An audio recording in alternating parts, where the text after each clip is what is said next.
Whaling in the Middle Ages was far more complex and daunting than one might imagine today. Before we had steamships, harpoons with explosives, or sophisticated navigational tools, medieval communities depended almost entirely on rudimentary boats. Physical endurance and sheer luck to encounter and process a creature as massive and formidable as the whale. In this slow and quiet journey through history, we will explore why whaling was nearly impossible during this era, how coastal villages struggled with the concept of maritime hunting, and what limited knowledge and primitive tools meant for the few who dared to interact with these colossal sea creatures. This story is built on real historical facts, written in a calm and sleep-friendly tone. To help you rest as you learn, please watch this video until the end.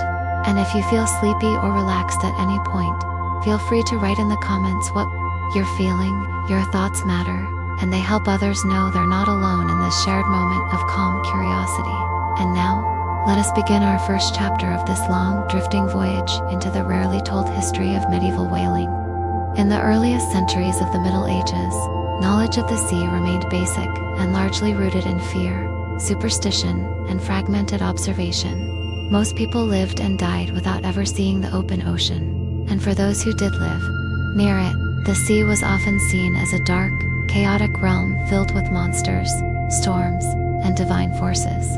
The idea of willingly sailing far into it, let alone confronting one of its largest and most elusive inhabitants, was not just impractical, it was unthinkable for many. And yet, small coastal communities, particularly in regions like the North Atlantic, began to witness strange and enormous creatures occasionally washing ashore. These were whales, sometimes alive, often dead or dying, and with them came meat, oil, and bone resources, so valuable that entire communities could be sustained on a single whale for weeks or more. But this was not hunting, this was scavenging. In the early medieval period, around the 9th to 11th centuries, people did not pursue whales at sea. Instead, they reacted to fortune when a whale beached itself or floated ashore after a storm. It was considered a divine gift, or in some regions, a curse, depending on local lore. Laws were even established in parts of Anglo-Saxon England and Scandinavia to determine who had the right to claim such a beast, if it washed onto certain shores. In some cases, half the whale was claimed by the king or local lord, the rest divided among villagers, depending on the region's laws or customs. These events were rare and unpredictable, but when they happened, they brought excitement and intense activity. The entire community would gather, men and women, to cut into the carcass with axes and rudimentary blades. The smell was horrific, and the process could take days. The meat was salted or smoked. The blubber was rendered into oil, using large pots over fires. Bones were used for tools, ornaments, or even building materials. Despite the occasional bounty, actual attempts to hunt whales did not begin in earnest until later in the medieval period. And even then, they were limited to a few regions with particular seafaring traditions. One of the earliest known cultures to begin the practice of organized whale hunting was the Basques of what is now northern Spain and southwestern France. As early as the 11th century, Basque whalers ventured into the Bay of Biscay to pursue right whales, a slow-moving species that tended to remain close to shore and floated after death, making them easier targets than others. The Basques used large open boats powered by oars and sails. These boats were not much larger than a modern-day fishing boat, and yet they were manned by skilled rowers and harpooners who approached whales directly in open water, often without protection or certainty. The harpoons themselves were simple, often barbed wooden or iron-tipped spears, tied to ropes made from natural fibers. After striking a whale, the men would be dragged violently through the water as the massive animal tried to escape. The chase could last hours. Injuries and deaths were common. There were no safety lines, no life vests, no medical care. The ocean was cold, unpredictable, and unforgiving. When a whale finally died, which could take a long time depending on the placement of the harpoon, it would have to be towed back to shore using manpower and sail, assuming it did not sink or drift too far. If a storm arose, the crew might be lost entirely, and even success was not guaranteed to yield reward. Sometimes the oil spoiled, Sometimes the carcass was too decomposed by the time it was processed. Sometimes the village's share of the profit was taken by nobles or the church. And yet, the Basques persisted. Their knowledge grew slowly, generation by generation. By the 12th and 13th centuries, Basque whalers were among the most advanced in Europe, exporting whale oil as far as England and Flanders. They built shore stations with try-works large ovens used to render blubber into oil. The labor was excruciating. Men would work in smoke and fire, breathing the fumes of burning fat, scraping soot from their faces, and sleeping in huts near the beach. The process of boiling whale blubber was loud, smelly, and dirty, but it provided oil for lamps, leather treatment, and soap. It was valuable, and it sustained an economy that, while harsh, became a model for future whaling cultures. In contrast, most of medieval Europe never attempted such a task. The Norse, despite their seafaring prowess, only occasionally hunted small whales or porpoises, and primarily scavenged stranded animals. The English and Irish largely relied on what washed ashore. Even the Mediterranean world, with its complex maritime trade networks, showed little interest in whale hunting.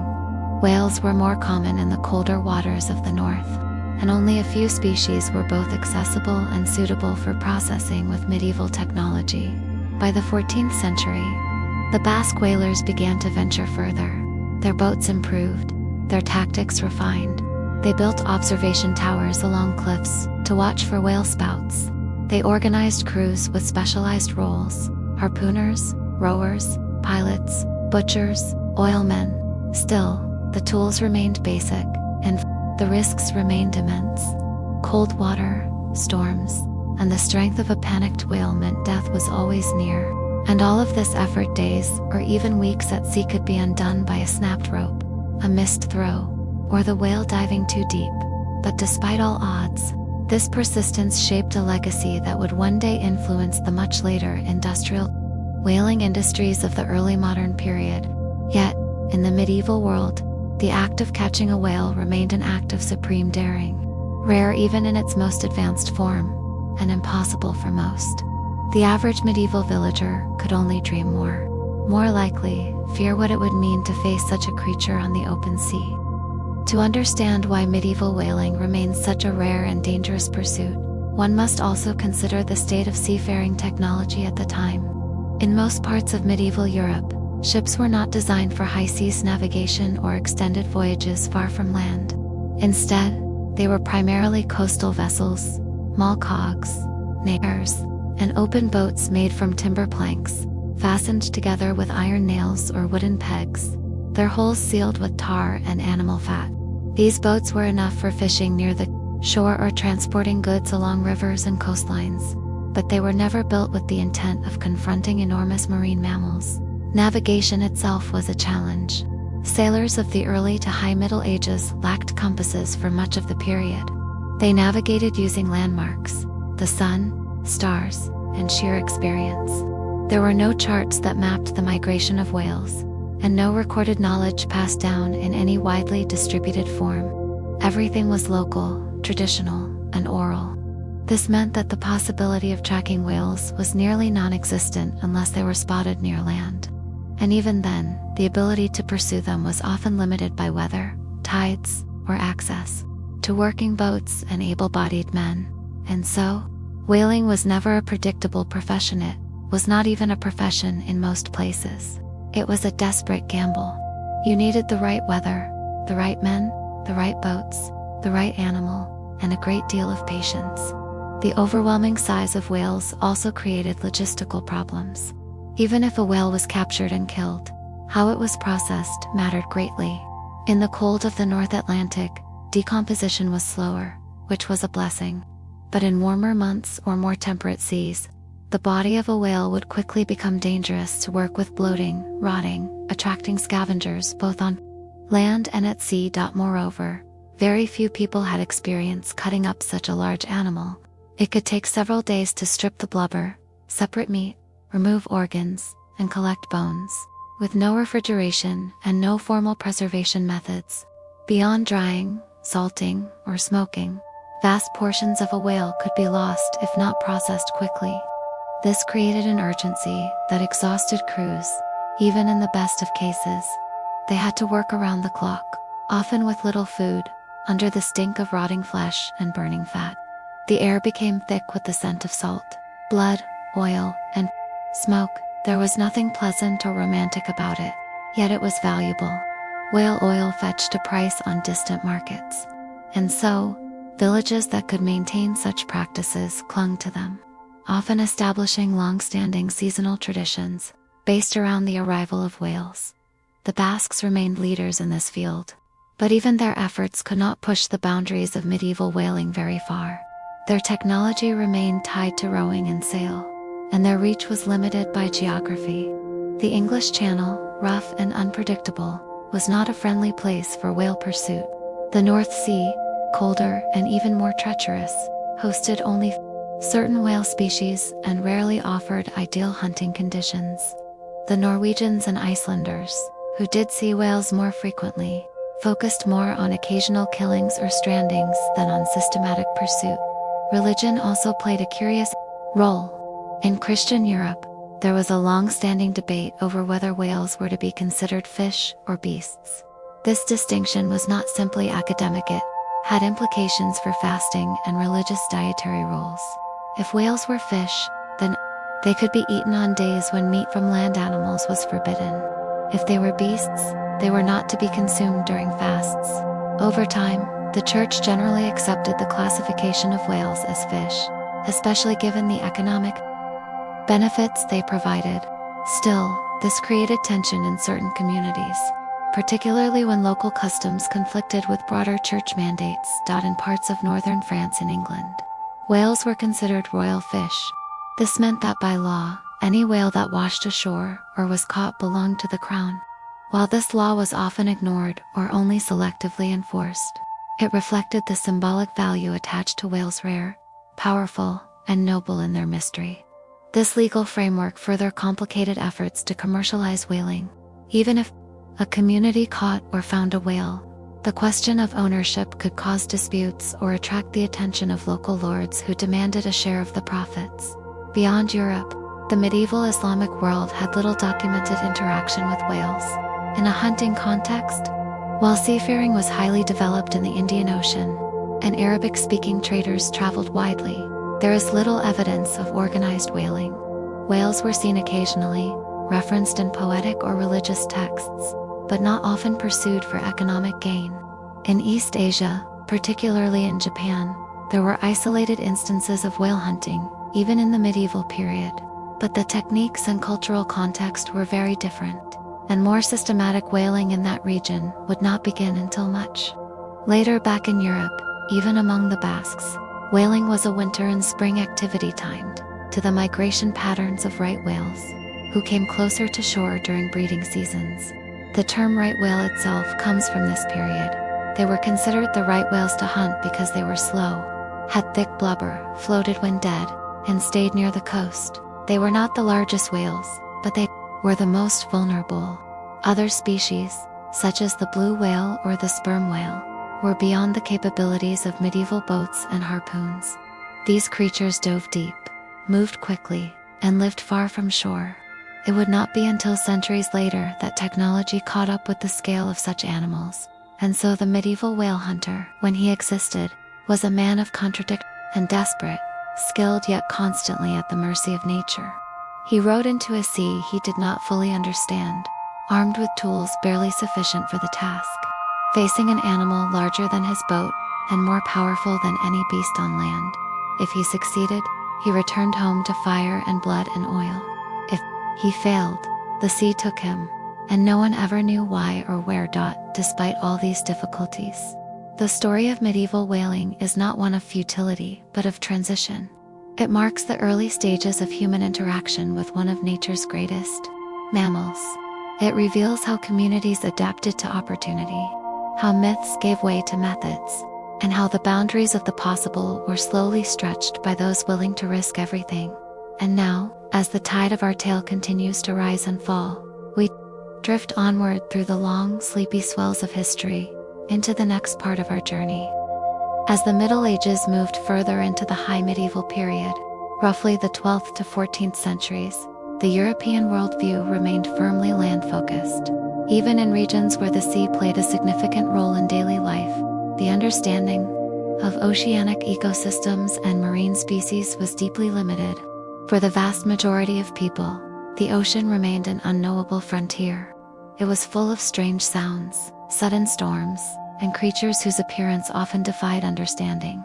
Whales, when spotted, were often feared more than they were valued.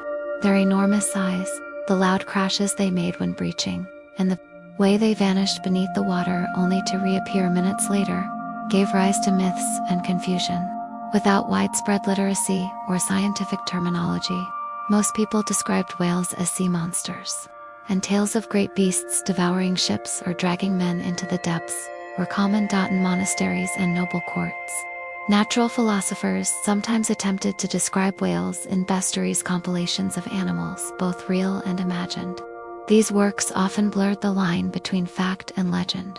A whale might be described as a giant fish that could swallow a manhole, or as a living island that tricked sailors into landing upon its back before diving and drowning them.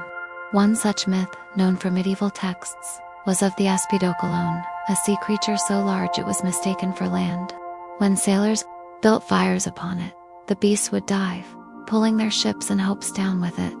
These stories, while fantastical, reflected the genuine uncertainty and awe medieval people felt toward whales. This cultural context helps explain why organized whaling developed so slowly. Even among communities that had the tools and maritime experience to engage with the sea, the idea of pursuing a whale required a complete reframing of what the sea offered. Most fishing was done close to shore, with nets or traps. Venturing further into deep water was dangerous and rarely rewarded. But in regions where whale migration patterns became known, such as along the coasts of the Basque Country or parts of Normandy, curiosity eventually turned into tentative pursuit. The Basque whalers were among the first to create a structured approach to whale hunting, yet even their methods evolved slowly. Early on, boats remained small, likely 8 to 12 meters long, and crews numbered 6 to 8 men. These open boats had no deck, which meant exposure to wind, waves, and freezing spray. The men wore woolen garments and simple cloaks for warmth.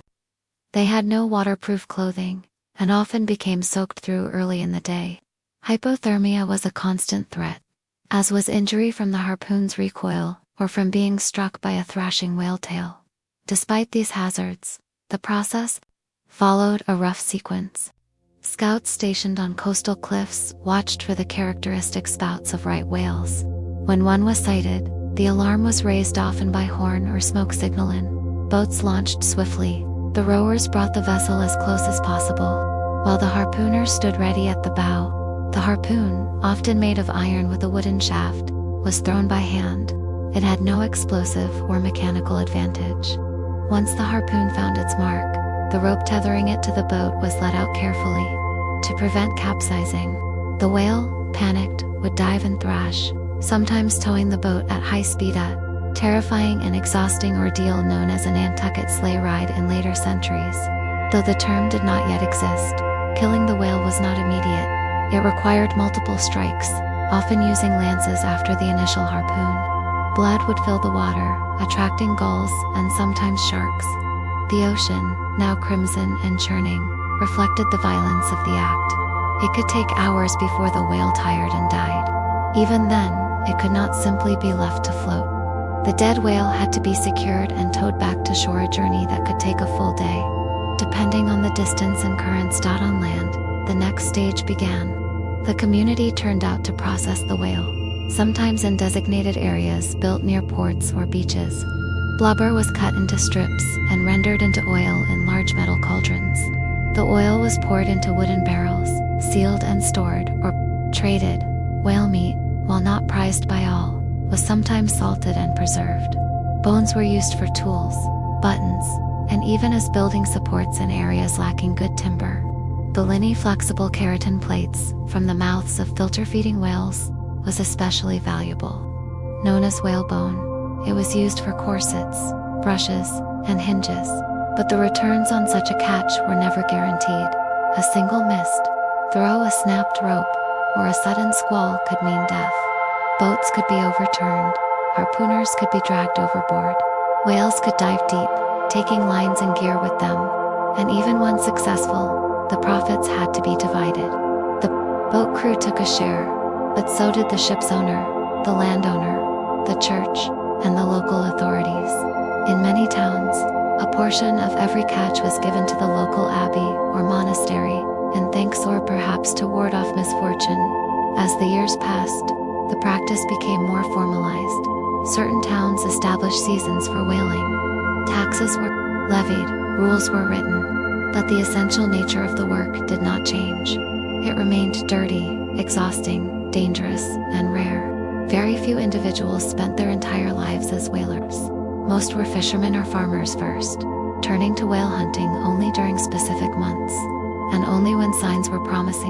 In the colder northern regions of Europe, especially along the coasts of Norway and Iceland, people occasionally hunted smaller cetaceans, such as pilot whales or porpoises.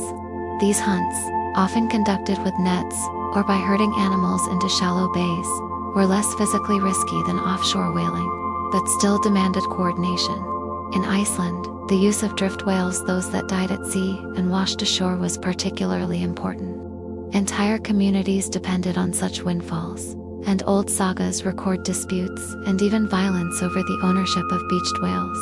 As knowledge of whales grew, so too did the myths that surrounded them. Whales were seen as creatures of divine judgment, omens, or symbols of chaos. Some thought they carried the souls of drowned sailors. Others believed their spouts could bring rain or sickness.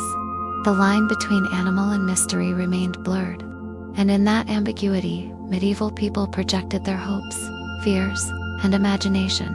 In these quiet centuries, long before industrial ships and mass slaughter, every encounter with a whale was a rare event, a moment of intense labor and deep reflection, a confrontation not just with nature, but with the limits of human power.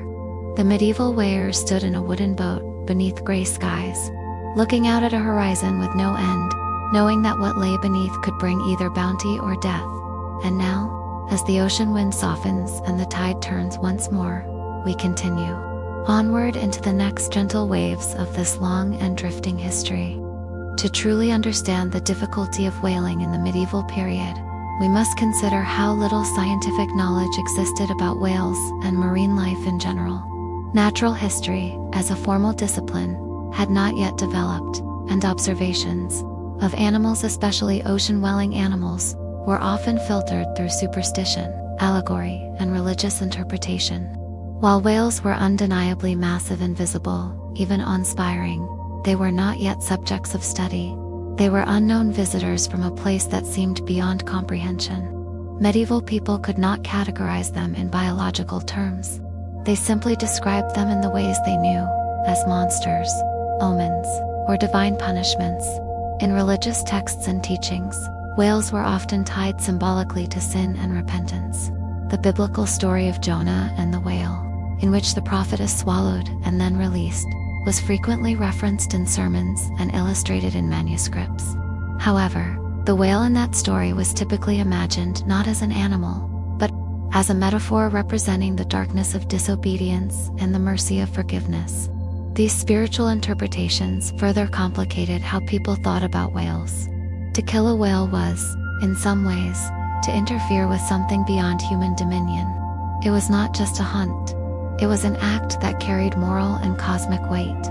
Within this context, those who hunted whales were often viewed with a mixture of respect and suspicion. They were brave, certainly, but also tampering with forces best left untouched. In smaller villages, a successful whale hunt might be celebrated with rituals or offerings. People gave thanks to saints, lit candles in churches, and sometimes consecrated parts of the whale to ensure good fortune. In rare cases, local clergy were invited to bless the rendering sites, hoping to stave off disease from the decaying flesh and blood. There was a growing awareness, even if not yet scientific, that the processing of whales brought risks to health. The smell alone was overwhelming. The burning of blubber to make oil released thick, acrid smoke that clung to clothing and skin. The rendering pits became soaked in grease and blood. Flies gathered in clouds. Rats scurried at the edges. The ground itself became blackened and slick. Those who worked in these conditions grew accustomed to a constant layer of filth beneath their fingernails, in their hair, and under their clothes. The heat of the fires, the sting of salt in open cuts, and the muscle strain from pulling thick, wet strips of blubber from the whale's carcass wore on the workers day and night. Yet the rewards could not be ignored. Whale oil was in high demand for lighting in monasteries, castles, and urban homes.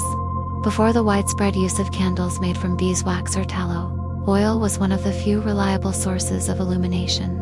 A single large whale could produce hundreds of liters of oil, enough to supply a church or noble household for months. In cold climates, the fat could also be used in food, though its taste was strong and unpleasant. Leatherworkers, soap makers, and even alchemists found uses. For whale-derived materials, the economic potential, though modest compared to later centuries, was significant for small communities. Still, whale sightings remained unpredictable. Most medieval coastal communities did not have the luxury of organizing fleets solely for whaling. Fishing for cod, herring, and eels was more consistent and less dangerous. Farmers and shepherds only turned to the sea in winter or when crops failed. A whale, if it came near, was a bonus and unexpected and often chaotic opportunity. Some towns began recording these events, marking down the dates of strandings or hunts in annals or ecclesiastical documents. These entries were brief, noting only that a great fish was taken or the sea cast forth a beast of size. These fragmentary records, though sparse, offer a glimpse into how rare and momentous such events were. They were interruptions in the normal flow of medieval life. A whale washing ashore might draw people from miles around. Markets would form. Traders would arrive hoping to buy oil or baleen. Disputes might arise over who owned the whale. The lord might claim it as part of his feudal rights. The abbot might argue it belonged to the church. The villagers, who risked their lives to cut it up, would demand their share. Sometimes these disagreements led to fights, legal complaints, or even violence. To prevent such conflict, a few towns began issuing charters or local regulations about stranded whales. In some places, the rule was simple. The head of the whale went to the king, the tail to the queen.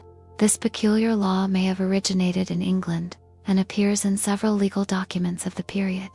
Other regions had different customs, based on whether the whale was killed at sea, dragged in, or found dead. These distinctions mattered because they determined who had the right to profit and how much. Still, most people were not interested in the technicalities of law. For them, a whale meant work. Long, cold hours with knives and hooks, smoke and salt in the lungs, hauling meat until limbs ached, and all of it done without certainty that the oil would keep, that the meat would sell, or that the officials would allow them to keep their share. In this struggle, we see the deeper reality of medieval life where survival required constant negotiation with nature, community, and power. Whaling, when it occurred, encapsulated all three. It was nature's rare gift, offered without warning. It was the community's task, shared and endured together. And it was subject always to the influence of lords, priests, and laws that shaped who could benefit and who must give way. The medieval whaler may not have written books or carved monuments, but in their weather-beaten hands and smoke-lined faces, they carried a quiet story, one of labor, danger, and adaptation. They moved not in fleets of steel and steam, but in fragile wooden boats, chasing giants they scarcely understood. And as the sea wind continues to blow, and the tide pulls softly at our thoughts, we drift further into this calm exploration of a forgotten way of life, slowly letting the deep rhythms of the past carry us toward the next part of this long and restful journey. As the late Middle Ages approached, roughly the 14th and 15th centuries, a subtle shift began to take place along Europe's Atlantic and northern coasts. The earliest patterns of semi-organized whaling began to develop more clearly in certain areas, most notably among the Basques, who lived along the rugged shores where the Western Pyrenees met the sea. The Basques, unlike many of their contemporaries, developed a relatively advanced understanding of the whale migrations that passed their coasts. Year after year, they observed the seasonal movements of whales, particularly the North Atlantic right whale, whose slow swimming and buoyancy after death made it a more approachable target for pre-modern whalers. These Basque communities, while small and often isolated, became innovators out of necessity. Their exposure to the open Atlantic, their experience as deep-sea fishermen, and their practical maritime traditions allowed them to develop specific tools and techniques suited to whale hunting. Simple open boats were still used, but they became slightly more refined, light enough to move quickly, sturdy enough to endure a struggle. Men trained together in coordinated rowing and learned how to read the sea not only for weather and fish but for the subtle signs of whale presence. A plume of spray, a smooth rise of dark skin above the waves, a flick of a tail on the distant horizon, these were the clues they watched for. Harpoons, too, began to evolve. Though still thrown by hand, the iron tips became broader and barbed, designed to lodge deep into the blubber and resist being shaken loose. The ropes were coiled carefully, treated with animal fats or natural oils to resist seawater rot, and secured to the boats in a way that could be released quickly to prevent capsizing. Communication among the boat crew became crucial, though it was often done through hand signals or brief shouts. Everyone knew their role, from the steersman to the harpooner to the rowers who strained in unison.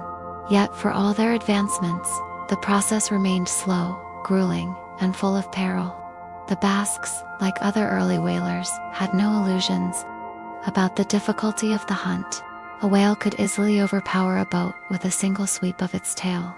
Harpooners risked being dragged overboard, especially if the rope caught unexpectedly.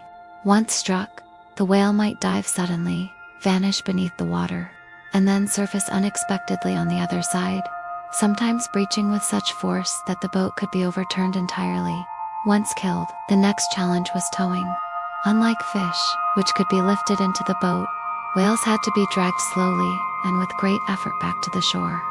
In rough seas or strong currents, this task could take hours or even days. Storms could rise suddenly, forcing the crew to cut the line and abandon the catch to save their lives. Even a successfully towed whale could be lost if rocks or shifting tides made landing impossible. The ocean gave, and it took away just as quickly. On shore, the processing of the whale was an entire operation in itself. In certain Basque villages, rendering pits were dug near the coastline. These were deep stone-lined structures, filled with iron cauldrons or long open fire pits. Blubber was cut into long strips, often by teams of 2 or 3 men, and placed over the flames, where it melted into thick, yellowish oil. This process was slow and smoky. The odor was overpowering, described in later texts as heavy, greasy, and bitter on the tongue. The smell clung to everything. It soaked into clothing, hair, and wood. The air around the rendering sites became hazy and foul, and those who worked there often carried the scent with them long after the whale was gone. Despite the discomfort, the oil was valuable. It was poured into wooden barrels, lined with pitch, and stored in warehouses until it could be sold or traded. Merchants came from nearby towns to purchase the oil for use in lamps, especially in churches and monasteries, where long hours of prayer demanded reliable light. Some of the oil was sent inland by cart. Some was taken by ship to distant markets. A single whale could produce enough oil to fill many barrels, and while the profit was divided among many, it could sustain a community through the leaner seasons. Other parts of the whale were used as well. The meat, though not universally enjoyed, could be salted or smoked. In times of famine, it was welcomed. The bones were carved into tools, sleds, or supports for buildings. The belinkerton plates from inside the mouths of filter whales was especially prized. Flexible yet strong, it was used for corset stays, fishing rods, even primitive springs. Nothing was wasted. Still, the work took its toll. The men who rowed the boats, who stood at the bow with the harpoon raised, who spent their days in blood and smoke, they bore the physical burdens. Joints ached, skin cracked, eyes burned. Many died young, from infection, exposure, or accidents. Others simply disappeared, lost at sea, their boats never returning. For their families, life was a cycle of waiting and working, of mending nets, preparing meals, and watching the horizon for sails that might not come back. It was not a life chosen for adventure or glory. It was chosen because it was necessary. In a time when the margins of survival were narrow and unpredictable, people did what they had to do. Whaling was never central to medieval economies. It remained marginal, seasonal, and localized. For those few who practiced it, it was everything. It was their livelihood, their tradition, their risk, and yet they were not always praised. In towns and parishes, whalers were sometimes viewed with suspicion. Their work was dirty and dangerous. Their absences at sea could last for weeks. Their return brought noise, smoke, and the stench of death. There were even whispers that bad luck followed them, that whales, being creatures of mystery, left behind curses. In some communities, special prayers were said for men lost at sea. Churches held quiet masses. Wives lit candles for husbands who never came home. Children grew up with stories not of kings and saints, but of waves and wind and the dark sea that swallowed their fathers. And so the world of medieval whaling remained hidden in the fog of the past, a life rarely recorded, often forgotten, but deeply human. It was a life of hardship, endurance, and silent courage. A life spent in small wooden boats beneath enormous skies, chasing giants in the endless gray of the northern ocean. As the wind settles and the light dims, we follow the gentle rhythm of the waves, letting the quiet persistence of these ancient mariners lull us deeper into rest, and further along the drifting path of history, where the sea always waits, and time moves slowly on. As we continue through the murky waters of the medieval world, we begin to recognize that whaling in light, the grand military campaigns or royal decrees, so often recorded in illuminated manuscripts, few written traces. The lives of whalers were not celebrated in poetry or honored with statues. Their stories, like the mist that hung low over the sea at dawn, drifted quietly through the generations, shaped by memory more than by ink. The chronicles of kings paid no attention to them. Their voices are heard only faintly, echoing through fragments of local law, scattered mentions in shipping ledgers, or the weather-worn carvings on graves along coastal cemeteries. The physical environment of medieval Europe played a large role in limiting the scale and success of whaling. Much of the continent's western coastlines, rocky, tempestuous, and unpredictable, were unsuitable for sustained maritime operations. Harbors were few, and many of them shallow or exposed. There were no deep water ports, no breakwaters to protect small craft, and no navigational tools beyond crude compasses and the stars. Even the best prepared voyage could end in disaster simply because the weather shifted, storms were frequent, visibility poor, and seasonal variations extreme. Unlike modern seamen, who could rely on charts and forecasts, medieval mariners faced the sea with little more than experience, instinct, and prayer. The boats they used, while evolving gradually over time, were built with local materials and varied greatly in design. Coastal whalers might use clinker-built boats where planks overlapped like fish scales crafted from oak or pine, sealed with pitch, and reinforced with hand-forged nails. These boats, though effective for their time, were small and open to the elements. They lacked decks or storage compartments. Every gallon of water that came aboard had to be bailed out by hand. Every tool had to be tied down. Every movement had to be balanced against the shifting weight of men, gear, and, if successful, the long pull of a dead whale. In some regions, communities began to cooperate across families and parishes, forming seasonal crews and sharing ownership of boats and gear. This early form of maritime cooperation was not formalized into guilds or companies, not yet, but it laid the groundwork for more coordinated operations centuries later. The wealthiest members might provide the iron for harpoons or fund the purchase of stronger ropes. The poorer might work in exchange for a portion of the meat or oil. This model, based on necessity rather than hierarchy, allowed small, isolated towns to sustain whaling, even without outside support. Women and children, though not directly involved in the hunts, played a vital role in processing and logistics. While the men were at sea, those on land gathered wood for rendering fires, cleaned and prepared storage barrels, salted meat, and repaired the clothing and nets needed for the next voyage. Children watched from cliffs, signaling the return of boats with flags or horns. Some learned to identify whale species from a distance, recognizing the unique patterns of their movements, their breath spouts, or the shapes of their fins. This intimate, intergenerational knowledge was passed down in whispers and gestures, never written down, but preserved in muscle memory and routine. Religious practices often intersected with wailing in complex ways. Though the church did not condemn wailing, it offered few explicit blessings for it.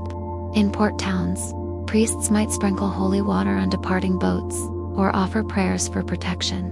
Fishermen and whalers sometimes carried small tokens, wooden crosses, medallions of saints, or bits of cloth blessed by monks as personal charms. Saint Nicholas, the patron saint of sailors, was especially invoked. Chapels dedicated to him dotted the coastlines, standing as silent guardians above the crashing surf. Fasting days and dietary restrictions also influenced how whale meat was perceived. During Lent and other religious observances, meat from land animals was forbidden. However, church authorities at times allowed whale meat to be consumed during fasting periods, arguing that because whales lived in the sea, they could be classified as fish. This ruling varied by region and period, but provided an incentive in some communities to harvest whales, not only for oil but as a form of permitted sustenance during long religious seasons. Medieval scholars and philosophers, when they did mention whales, did so with caution. Bestiaries books that described animals, often with moral lessons, featured whales as symbols of deception or sin. One common allegory described a whale that lay motionless on the sea's surface, appearing to be an island. Sailors, mistaking it for land, would land on its back and build fires. The heat would awaken the beast, which would dive and drown them all. This tale, repeated in many manuscripts, was meant as a spiritual warning against false appearances. Yet behind the allegory may have been echoes of real experiences, encounters with whales that were both bewildering and deadly. Even when people managed to kill a whale and bring it to shore, the question of ownership often turned bitter. In feudal Europe, land and its resources were rarely free for the taking. Coastal rights were claimed by nobles, bishops, or monarchs, depending on the region. A stranded whale was not always considered the property of those who found it. Medieval legal codes sometimes treated whales as royal fish, a category that also included sturgeon. In England, for instance, a law dating back to the 12th century stated that any whale taken on the coast belonged to the crown. The king was entitled to the head, the queen to the tail, a division whose practical implications were vague, but whose symbolic significance was clear. This led to disputes. In some cases, local lords would send men to seize a whale from the villagers, who had spent days hauling it ashore. In others, religious institutions claimed whales that stranded on their abbey lands. These events could stir tensions between clergy and laity, between peasant and noble, even between neighboring towns. For communities barely scraping by, a whale could represent months of food, and trade on its sudden confiscation by a more powerful figure could deepen resentment and instability. Nevertheless, the practice continued, sustained not by ease or safety but by persistence. Medieval whaling was never about mastery over nature. It was about enduring it. It was about pushing into the mist, rowing past the edge of sight, and hoping that the sea would give something back. The hunters knew the risks. They had heard the stories. They had seen friends and fathers disappear. Yet they went anyway, drawn not by ambition, but by the simple need to live. And so we drift onward, gently lulled by the quiet rhythm of history. With each breath, we move farther from the shore, into the gray expanse where sails vanish in fog, where oars dip into dark water, and where the past waits silently beneath the waves. As the centuries unfolded and the rhythm of life along the coasts continued, whaling remained an occupation both steady and marginal, present but never prominent, difficult but never fully abandoned. In these small communities that clung to the fringes of the known world, whaling was never truly industrial nor widespread.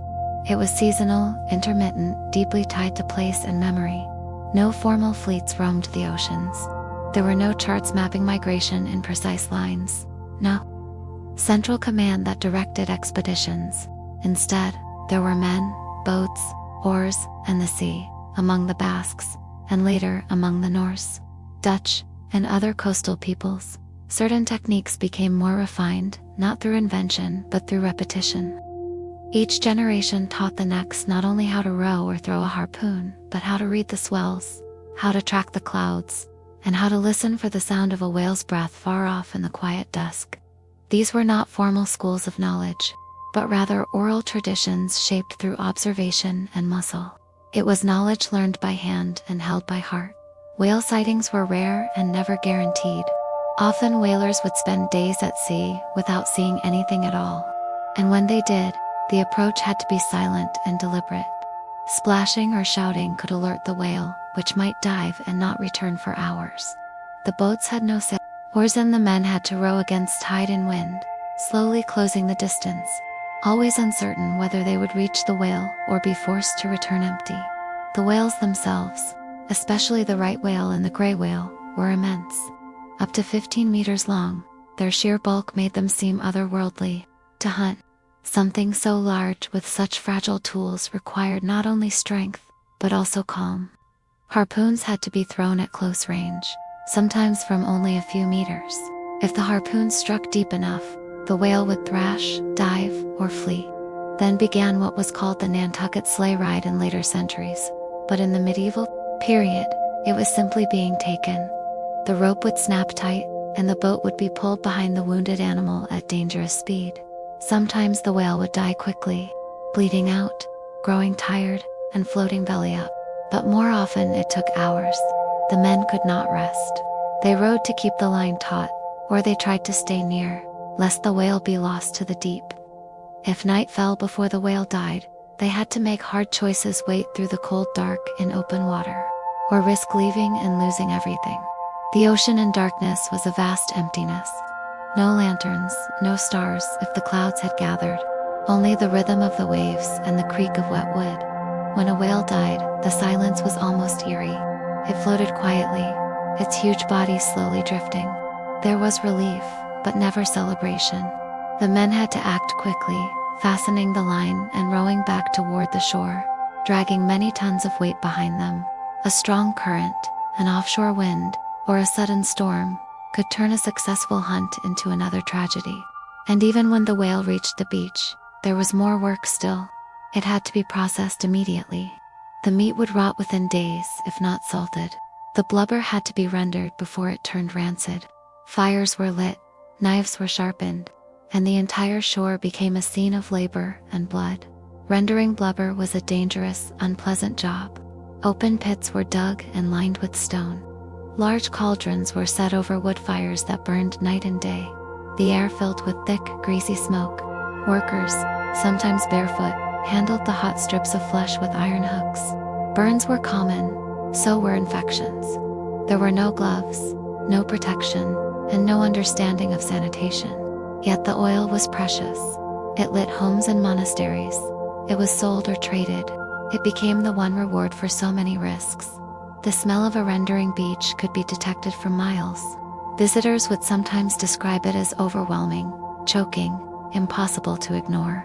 The locals grew used to it, but even they would note how their clothes and skin carried the odor for days. Still, this was a sign of success. A burning fire meant a whale had been caught. A full cauldron meant warmth in winter. A storage barrel meant trade in the spring. Children played at the edges of the work, curious but cautious.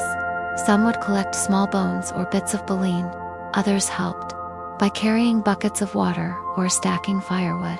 It was not a separate world of adults, but a shared effort across generations.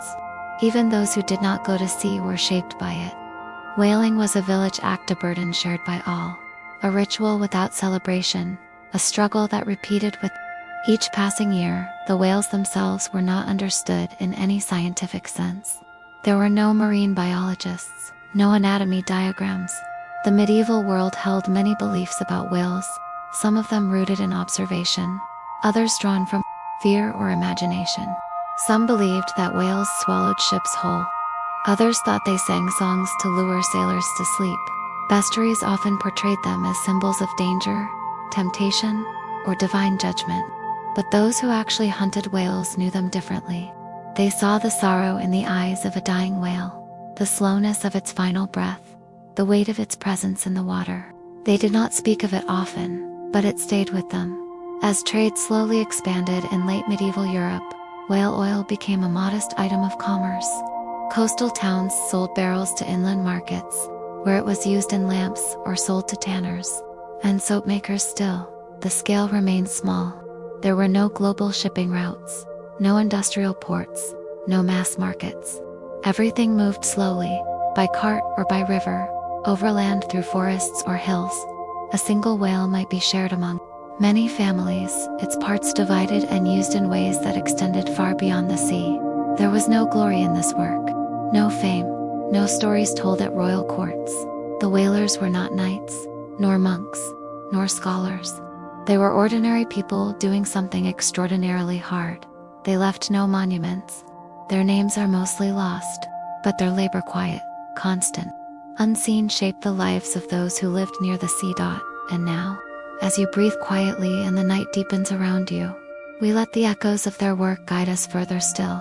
The sound of the tide, the flicker of firelight, the creak of rope haul drift gently across the centuries, asking nothing, explaining nothing, simply existing as they always have, in the stillness where the past meets the present, and the waves go on without end.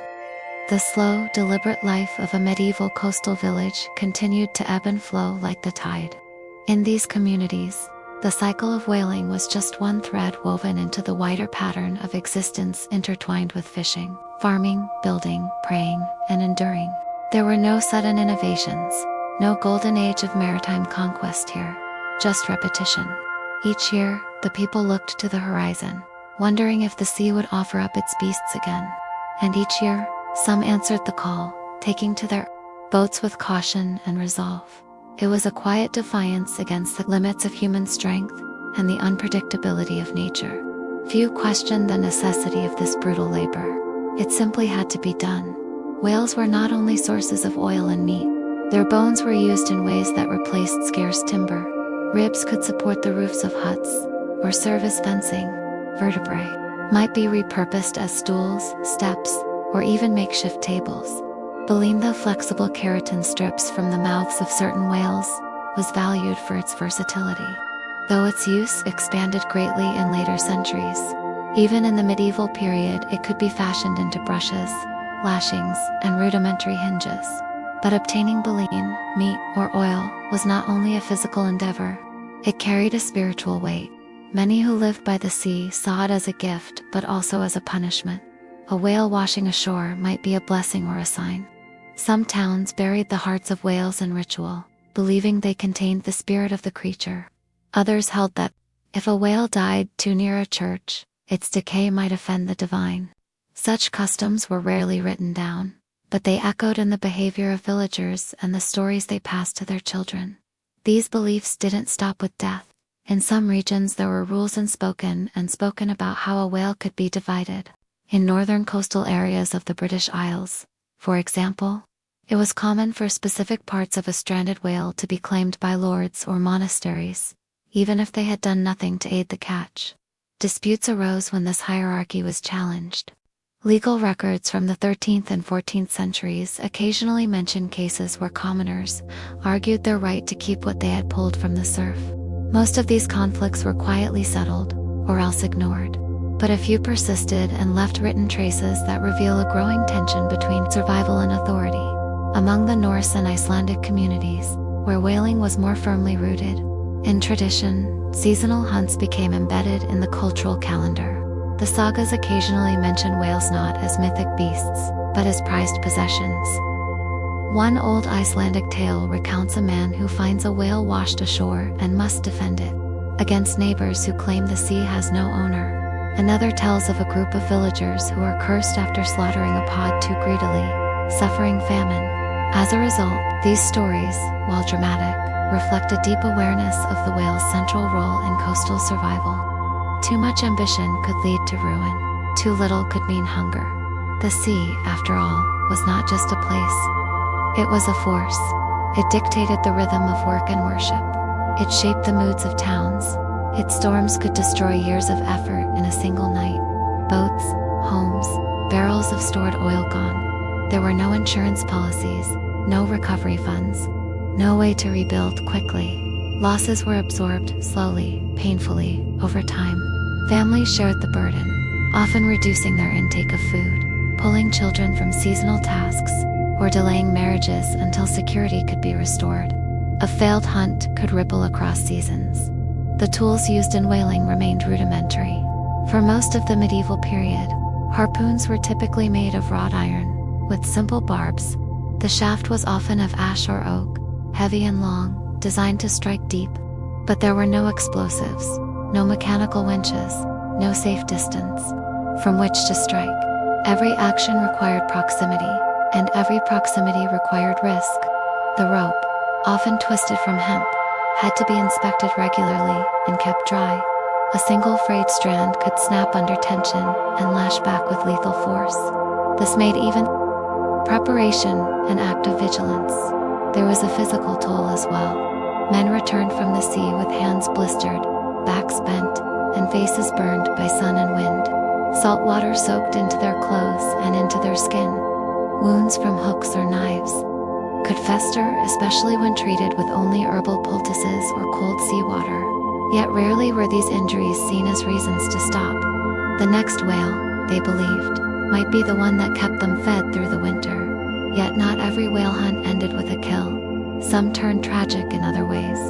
A boat might be overturned by a panicked animal. An oarsman might be thrown into the surf. The return journey could be hampered by windless conditions, or by fog that erased all sense of direction. Men who vanished were honored in simple ways: a stone laid in a field, a small carving in the lintel of a house. Some families left a corner of the dinner table empty for months, as a quiet remembrance. There were no medals, no burials at sea, just the slow acceptance that the ocean had taken what it wanted. Over time, certain villages became more closely associated with whaling, developing reputations that spread across regions. Travelers passing through these areas might hear stories of legendary catches or colossal whales that had destroyed entire fleets. Of course, most of these tales were exaggerations, but at their core was a respect for the knowledge that had been earned through generations of hard experience. Still, the effort remained small in scale.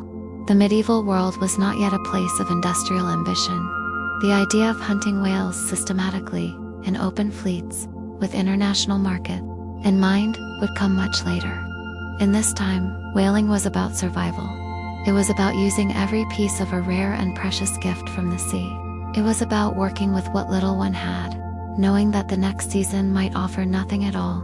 And so the whalers persisted, not as masters of their world, but as its servants. They watched the tides, listened to the wind, waited for the blow of a whale on the horizon, and rode silently into the great gray unknown. As you listen, breathing gently, let the steady rhythm of that journey carry you further into rest. As the world of the past floats slowly by, quiet, rough, and nearly forgotten beneath the passing stars. The sea, vast and unchanging in its rhythms, offered little reassurance to those who depended upon it. In the medieval age, nature was not seen as a benevolent provider, but as a force to be endured again, and perhaps survived. To hunt whales, one did not merely set out with tools and courage. One had to enter into an unpredictable and unforgiving relationship with the cold expanse of salt water that stretched endlessly beyond the horizon. There was no promise of safety, no map that could guarantee return. The ocean had no memory of the people who crossed it. As knowledge of the whale's behaviors grew subtly among the coastal peoples, patterns slowly emerged, fragile and imperfect, but valuable. The right whales, so named not during the Middle Ages but in later times, were already known to be the correct ones to pursue, because they floated after death. They were slow swimmers and, unfortunately for them, easier to harpoon than other species. This cruel suitability made them a common target where they were seen. Yet even then, to encounter a right whale was a matter of chance. There were no radio signals, no spotting aircraft, no coordinated fleets. One relied on watching the sea, for hours, sometimes days, searching for the telltale spout of mist on the water's surface. On rare occasions, when a whale was spotted and successfully brought ashore, a quiet flurry of activity gripped the entire Village. The work began as soon as the carcass touched the sand. There was no time to waste, especially in the warmer months. When rot set in swiftly, knives were drawn, ropes were hauled, stones were placed beneath the bulk of the creature to elevate it slightly from the wet ground. Children were kept back, though they often peeked around rocks and watched wide-eyed from the shadows. The work of cutting up the whale known as flensing was long, slow, and exhausting. The blubber, several inches thick, had to be removed in wide strips and dragged to 2 large cauldrons. These cauldrons sat on iron tripods, often blackened by years of repeated use. Fires were kept burning day and night as the fat melted and was skimmed into barrels. This process was known as rendering. The smell was acrid, greasy, and suffocating. Clothes absorbed it, and so did skin. Workers might not be able to smell it themselves after a few hours, but it clung to them for days afterward. Travelers who came to these coastal places often commented on the stench long before they reached the town itself. The meat of the whale, though tough and often unpleasant by later standards, was still used. Much of it was salted and stored for use over the winter. In lean years, it could become a staple. In better years, it was shared with neighboring communities or traded inland. The taste was not celebrated, and few would seek it out given other options. But food was food.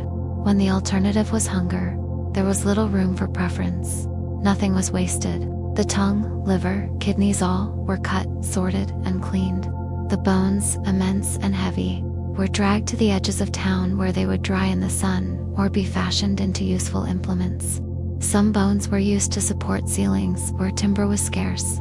Others became gateposts or fence markers. A whale's jawbone might even become a ceremonial arch at the entrance to a village path, a silent tribute to a rare success. This slow dismantling of the whale took days, sometimes more than a week. By the end, the beach would be stained and scattered with fragments of cartilage and sinew. Birds circled overhead. Dogs wandered close. The tide might carry off what remained, scattering bones into the sea, or pulling bloody sand back into the shallows, and then the beach would return to its emptier, self-silent, wind-blown, waiting once more. Over time, the rhythms of this labor became etched into the identity of whaling villages. Men born in these places understood the signs of the sea from an early age. They watched their fathers prepare lines and sharpen harpoons. They heard the quiet talk of storms and sightings, of lost boats and rare triumphs. Many feared the ocean, but went anyway, knowing no other trade could offer so much for a single, fortunate kill. The role of women in these communities, though often unrecognized by the records, was equally vital. They tended to the fires, salted and packed meat, boiled oil, and stitched clothing from the tough hides. They cleaned tools, mended nets, and treated wounds with poultices made from seaweed, vinegar, or wine if it could be spared. Some of them served as watchers, perched high on bluffs or dunes to scan the sea for any sign of movement. Their calls would bring the men running not in excitement, but in grim readiness. There were no written manuals for this life, no formal apprenticeship. It was all passed hand to hand, gesture to gesture, from one generation to the next. A son might learn how to tie a proper knot by watching his uncle. A daughter might know how to tend a rendering pot by age 10. These skills were absorbed through routine, not study. And in this way, knowledge became quiet and communal. It did not seek prestige, but merely to endure. Weather remained the greatest enemy. A hunt might be promising, but a change in wind could turn a returning boat into a wreck. Storms would build with little warning. The simple wooden vessels, barely larger than canoes, in some regions were not made for deep water. A sudden swell could capsize them. A rogue wave could sweep the entire party into the sea. There were no life jackets, no signal floaties, no rescue boats waiting just offshore. A man who fell overboard had little chance of survival unless he was close enough to be pulled in immediately. Hypothermia, exhaustion, or injury would claim him quickly, and so whaling remained what it had always been, an act of desperation, skill, and chance. No matter how many times a crew succeeded, the next hunt might still destroy them. No matter how many barrels they filled, the next season might bring nothing at all. The balance between risk and reward was never guaranteed, and the sea, timeless and indifferent, watched without judgment. As you listen now in the quiet, drifting deeper into rest, let your breath match the slow rhythm of the tide. Imagine the crackling of fires by the shore, the sound of ropes drawn tight, the distant call of seabirds. The work is done for the day. The ocean is dark once more, and all that remains is the slow, patient waiting for what tomorrow might bring. In the long stretch of centuries that composed the medieval era, progress was not measured in revolutions or discoveries, but in tiny, almost imperceptible changes passed along through generations. Nowhere was this more evident than in the slow refinement of the whaling craft. It did not evolve quickly. There were no sudden breakthroughs or great inventors behind its improvement. It was simply an accumulation of memory, of mistakes made, of tools lost, of storms survived, and of whales that were nearly taken but escaped. And so, the techniques of medieval whaling meandered forward, quietly, humbly, without fanfare or fame. Some communities began to keep rudimentary records, not written in books or scrolls, but in patterned stones laid in a certain order near cliffs, sticks hung from beams in sheds, marks scratched into the wood of boats. These were not calendars or precise logs, but markers of experience. A particular stone might signify a good season. Another might indicate the year when 3 men were lost and no whale was brought in. These tactile histories shaped decisions. If a particular inlet had produced nothing in 5 winters, it was avoided in the 6th. If the tide had turned too early one morning in the past, men waited longer the next time. It was learning without literacy. While the larger world shifted, rose and fell, languages evolved, crusades were launched and failed, these coastal people kept their eyes on the sea. They had little interest in the politics of far-off courts, or the ambitions of distant lords. What mattered was the wind, the sky, the presence or absence of fish, the color of foam on the waves. Even the scent of the air could carry meaning. A salty dampness might indicate an approaching squall. A sudden dryness could mean a rare period of calm. Boats, too, evolved slowly. The earliest vessels were simple shallow-hulled, narrow, and unsteady. But by the later medieval period, some regions had developed more robust craft. In parts of what is now the Basque region, whalers used vessels better suited for open sea travel, with sails and reinforced hulls. These communities had begun to venture beyond coastal waters, chasing whales farther into the Atlantic. This marked a subtle but significant shift. Where earlier whalers had waited for whales to come to them, often in the form of strandings or nearshore sightings, these newer crews sought the animals out. It was the beginning of a longer journey, though few yet realized it. Despite this growing ambition, most medieval whaling remained close to home. And even among those with better boats, the limits were clear. There were no compasses in common use among whalers. Navigation was done by eye, by cloud, by bird movement, by the shape of familiar cliffs. If a fog rolled in, the world vanished. There was no telling how far one had drifted, or in what direction. Many boats kept a boy on board whose job was to call out if the shoreline disappeared. It was a small precaution, and often not enough. When fog descended, time stretched. Men sat silently, wrapped in cloaks, fingers wrapped around the handles of their oars, waiting. Some whispered prayers, others chewed on dried fish or simple bread, their jaws moving slowly, more out of habit than hunger.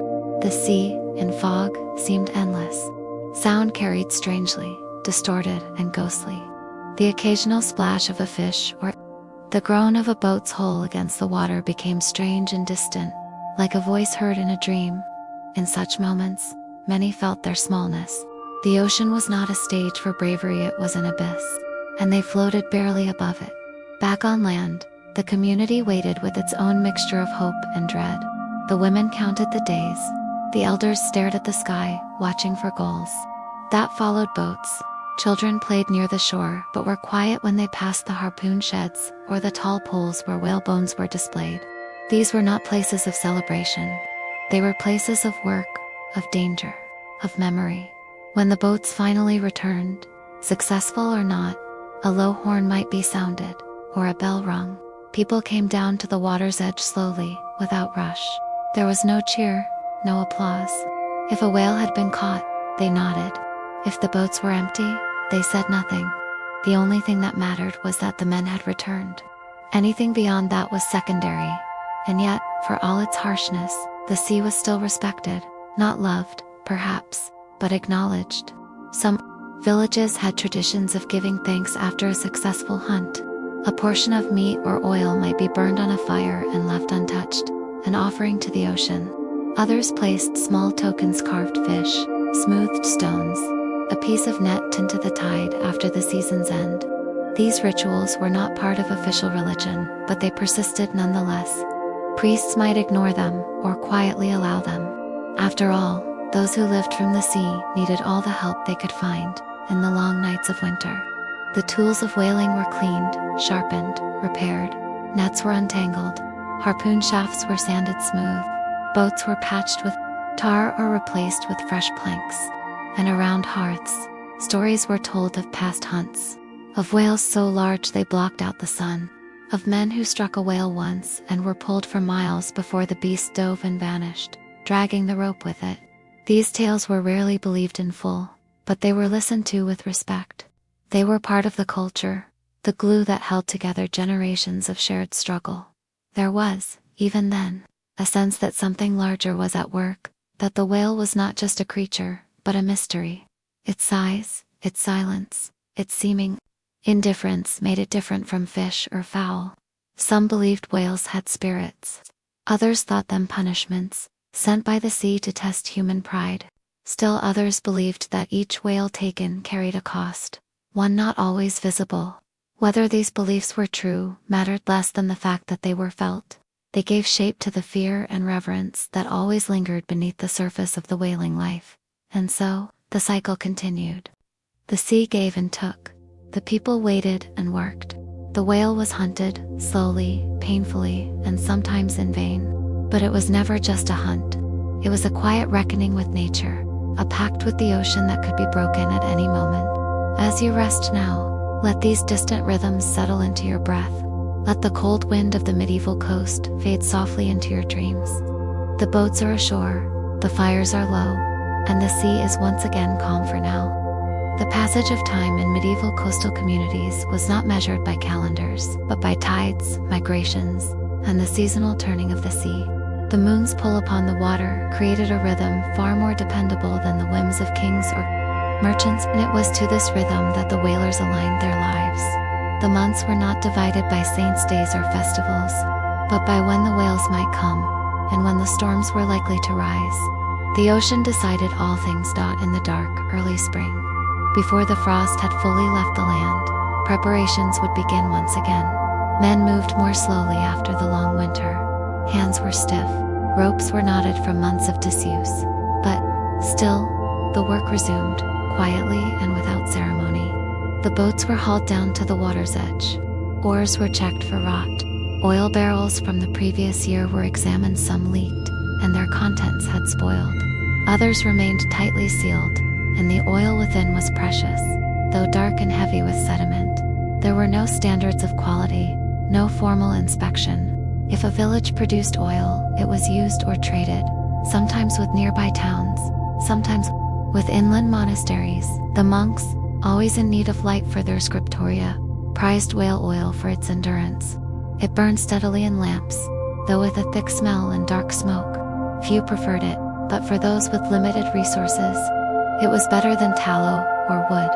Some churches, high in cold stone towers, were lit by oil drawn from a whale caught weeks or months before by men who could not write, and who might never see the place their labor reached. This quiet connection between whaler and monk, between hunter and scribe, was invisible, yet real. The oil that lit a page of sacred text might have been boiled on a muddy shore by hands calloused from rowing. And though these two lives, monastic and maritime, rarely met, their work depended on one another in subtle ways. Back along the coast, the young men of the village boys really began to train. Their fathers showed them how to balance in a boat, how to pull an oar without splashing, how to keep their eyes on the horizon and not the water. No one was taught with great structure. Instructions were given in short phrases, gruff gestures, or brief corrections. Watch the wind. Mind the slack. Don't tie it that way. Over time, the boys learned not through praise or encouragement, but through repetition, observation, and the silent threat of failure. Many communities had no written language, no formal schooling.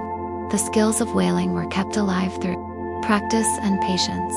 A well-tied knot could save a life. A poorly thrown harpoon could lose a whale, or worse, provoke it. For though the whales of the medieval world were less likely to ram ships than in later whaling centuries, a wounded animal could still destroy a boat by accident. One strong movement of its tail might flip a vessel or knock men into the water.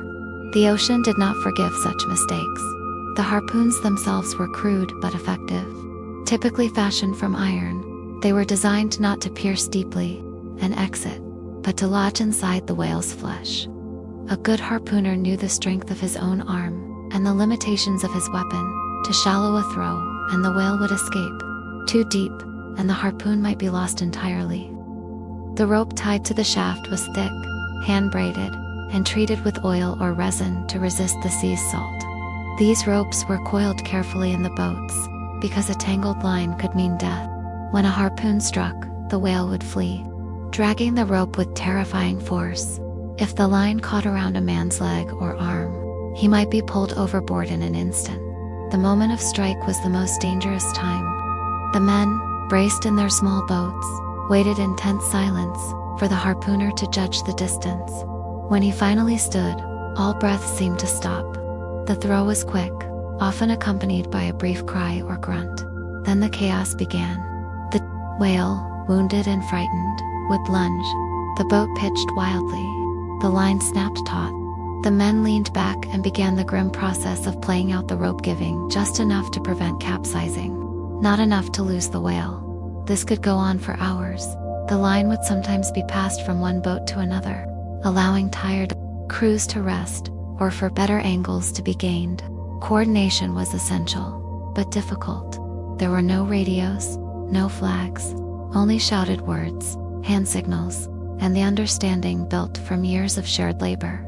Onlookers from shore might watch anxiously, seeing only small dots upon the water, barely distinguishable from the waves. If the whale died, there was no celebration, only the next phase of work, hauling it in, guiding it toward the shore, trying to keep scavenger sharks, birds from damaging it before the rendering could begin. The longer the process took, the greater the risk. A strong tide might steal the carcass. An unexpected storm could scatter the boats. Everything, always, was at the mercy of the sea. In some areas, local nobles laid claim to whales caught on their lands. A beached whale, especially, was often considered property of the crown or the lord of the region. Laws, vaguely written and poorly enforced, declared that certain parts of the whale, the head or the tail, belonged to the noble, while the rest might be kept by the villagers.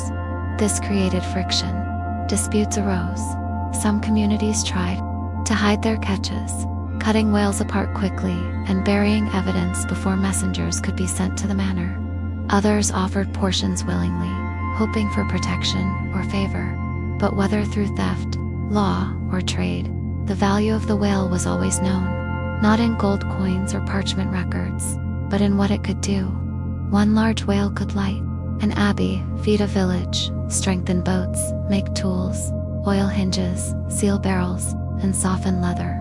It could sustain a people for weeks, and for that, men risked everything. And so, year after year, century after century, the pattern continued. The sea gave, the people toiled, and history, slow and indifferent, recorded almost none of it. As you rest now, let the sound of the distant surf settle over your thoughts. The shore is quiet. The boats are still. The men sleep under worn blankets. The smell of salt and oil is still in their hair. The ocean waits patiently, unchanged. And so do we. Through the slow, unchanging rhythm of the medieval world, whaling remained one of the most uncertain and physically punishing tasks a community could undertake. The pursuit of whales was never guaranteed to yield results, and more often than not, the risk outweighed the reward. But in the minds of those who lived by the sea, it was one of the few ways to grasp a kind of abundance.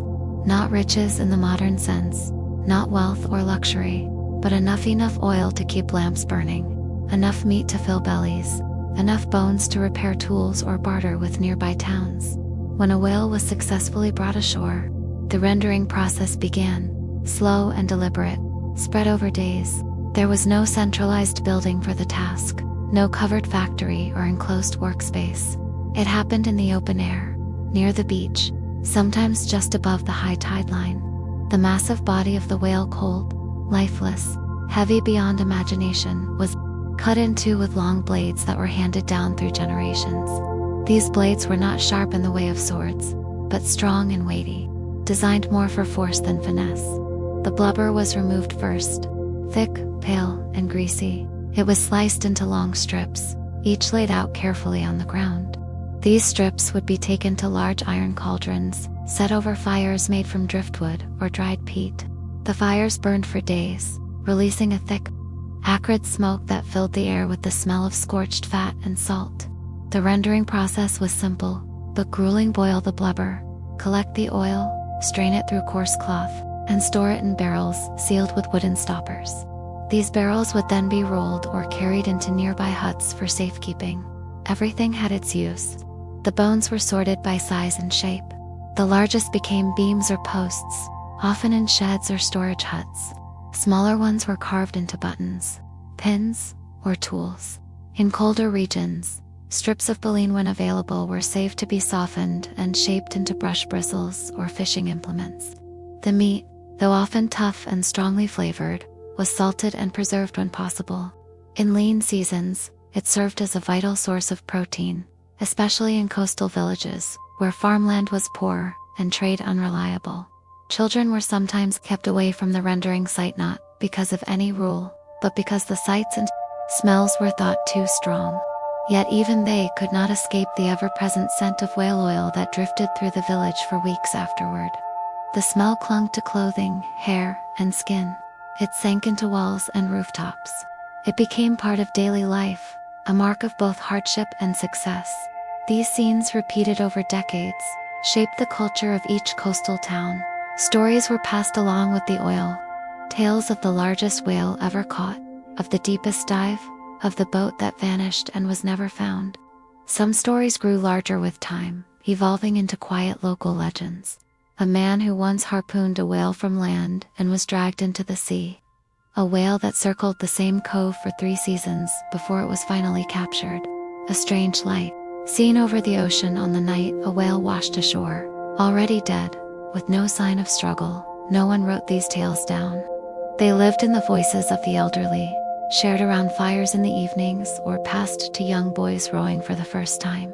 They blended memory with myth, truth with imagination, and in doing so, they gave meaning to a profession that, in its raw form, was almost unbearably harsh. Unlike later centuries, there was no organized industry. There were no fleets, no whaling companies, no grand profits. Medieval whaling was local, sporadic, and often desperate. It required no written contracts, only spoken trust. If a whale was caught, the share was divided among those who rowed, those who threw the harpoons, and those who helped drag the beast ashore.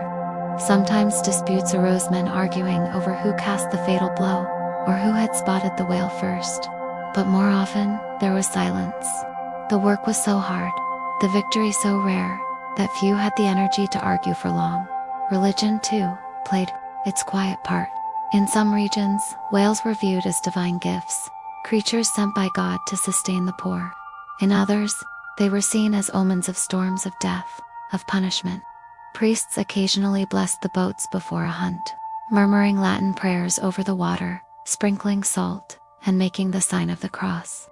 But others frowned upon whaling altogether, especially when it involved labor on Sundays, or caused bitter disputes among villagers. The church rarely took a strong stance, instead letting local custom guide belief that there were darker superstitions, whispered among whalers themselves. Some believed that whales could understand human speech. Others feared that to speak of a whale before one was seen would bring misfortune. Harpooners sometimes spat into the sea before a hunt, to appease its spirit. One common ritual involved tossing a small piece of bread into the water before setting out, a gesture of humility and hope. These acts had no basis in scripture, but they brought a kind of comfort in a world so dominated by chance and fear. As generations passed, very little changed. The tools remained simple. The boats changed shape only slightly. The process of rendering, of cutting, of storing remained as it had always been. If a man from the 11th century could visit a whaling village in the 14th, he would find it familiar. The faces would be different, the names forgotten, but the work would be the same. The shouts of men rowing, the cries of gulls overhead, the slow, patient boiling of blubber. And through it all, the ocean remained. It gave, it withheld, it punished, it provided. It was the true master of every village along its edge. The people did not tame it, and they knew they never would.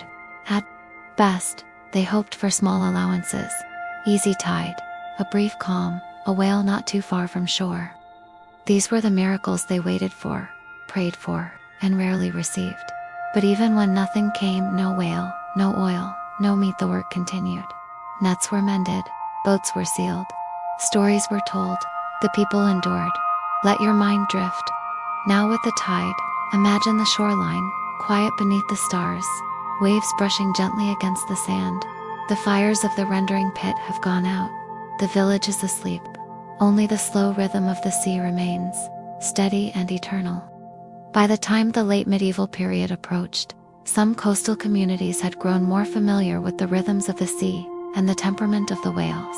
This familiarity, however, did not bring ease, only a deeper understanding of the hardship involved. The people living along the rugged shores of the North Sea or the Bay of Biscay, for instance, knew not only when the whales might come, but also how dangerous that arrival could be. The sea was still in charge, and its generosity was laced with peril. Some towns began to develop rudimentary lookout systems. Simple wooden towers or platforms placed atop cliffs or dunes gave a better view of the surrounding waters. A man would be stationed with a horn or bell, scanning the waves for signs of spouting or surfacing. It was a lonely job, and often cold. He would wrap himself in thick wool, shield his eyes against the wind, and wait for hours, sometimes days. When a whale was spotted, he would signal the village. The response was immediate, but measured, not frantic. Every moment counted, but rash decisions could lead to failure or death. Boats were readied swiftly but carefully. Nets and ropes were checked a final time. Harpoons, though primitive, were inspected for flaws, especially the joint between the iron head and the wooden shaft. If that joint cracked during the throw or the retrieval, the harpoon would be lost, and with it, perhaps the whale. The boat crews, made up of young and older men alike, knew each other well. There were no formal ranks or written rules, but each man understood his place and purpose. Years of shared labor had forged a kind of silent cohesion. Launching the boats was a task in itself. In rough weather, it might take an entire group to push the vessels through surf and swell. Waves would crash against the sides, soaking the men before they had even begun. There was always a moment just after leaving the land when the village disappeared behind the waves, and only the sea remained ahead. It was a moment of fear, of resolve, and of acceptance. The pursuit of the whale was dictated by wind, muscle, and luck. Unlike modern whalers who used sails or steam, medieval hunters rowed. They rowed for hours, sometimes through choppy water, with their eyes fixed on a spray of mist or a brief breach of a dark back. Whales did not wait to be caught. Even the slowest species could move faster than the boats. Often, the men would lose sight of their target and be forced to return empty-handed. It was not unusual to spend an entire day at sea, with nothing to show for it except blisters and exhaustion. But sometimes, the harpoon would strike. When it did, the tension in the boat shifted. What followed was not victory, but endurance. The struggle between whale and man was long, exhausting, and painful. The boat bucked and swayed as the line grew taut. The whale's desperate movements sent spray into the air, soaking the men and threatening to flip the vessel. There was no way to control the animal, only to outlast it. The line would be played out slowly, carefully. The boat might be dragged miles from shore. It was during this time that men often faced their greatest fears. The sea was cold and deep, and if a man fell overboard, there was little hope. The ropes could snap, the harpoon could loosen, the boat could capsize. All of these outcomes had occurred before and would occur again. Those who survived such incidents were changed by them, quieter, more withdrawn, often unwilling to speak of what had happened. If, after all of this, the whale succumbed to its wounds, the men would offer no cheers or songs. Instead, there was a heavy silence, a recognition of what had been done and what still remained. The work was far from over. The dead whale had to be secured, its body lashed to the side of the boat or guided toward land. This could take hours. More, if the tide turned against them, or if a storm approached, all might be lost. Many a whale was caught, only to be lost again to the sea before it could be brought ashore. Once the whale reached land, the scene became one of slow, methodical disassembly. There were no machines, no cranes, only knives, axes, and human labor. The blubber was cut first, then boiled over fire. This process produced a thick, dark smoke that clung to skin and clothes. The oil that resulted was stored in barrels, often still warm. The bones were cleaned and stacked. Sometimes they were traded, sometimes used to reinforce structures. The meat, when it could be preserved, was salted and stored in wooden casks. Everything had a purpose, even the scraps, cartilage, sinew. Smaller bones were used in some form. Little was wasted. The village had worked too hard, lost too much, to throw anything away. Throughout all this, the rhythm of daily life continued around the edges. Children played in the dunes, unaware of the true cost of the catch. Women gathered water, tended fires, repaired nets. Elders sat near doorways, watching with tired eyes. The whale was present in every part of the village, not only in its smell or size, but in the sudden presence of food, warmth, and light. A successful catch meant full lamps and fewer hungry nights, but it also brought reflection. The act of killing such a creature, massive, strange, and ancient, left a weight upon the soul. Some men spoke of strange dreams after a hunt. Others swore they heard cries in the waves. Whether superstition or guilt, the effect was real. Whaling was not a joyous act. It was necessary, brutal, and solemn. And yet, year after year, the boats returned to the sea. The men rowed out again, knowing the risks, hoping for success, prepared for failure. The sea, indifferent and vast, received them without care or malice. It gave only what it chose to give. Now let your thoughts settle like the tide at dusk. The fires burn low. The waves roll softly against the rocks. The scent of salt lingers in the air. The men sleep, exhausted, their dreams drifting far beyond the shore. As the months passed and the seasons slowly changed, coastal communities once again returned to their quieter routines. Whaling, though significant, was never the only task to occupy those living near the sea. After the excitement and labor of a successful hunt, there came long stretches of waiting, watching, and preparing for the next opportunity, if it ever came. The village lived in cycles, and between the rare catches, life continued as it always had, quietly, simply, and with a great deal of patience, even in years when no whales were caught. The memory of past hunts lingered like smoke from old fires. Tools were cleaned and stored. Harpoons were sharpened by hand, even if they might not be used again for many months.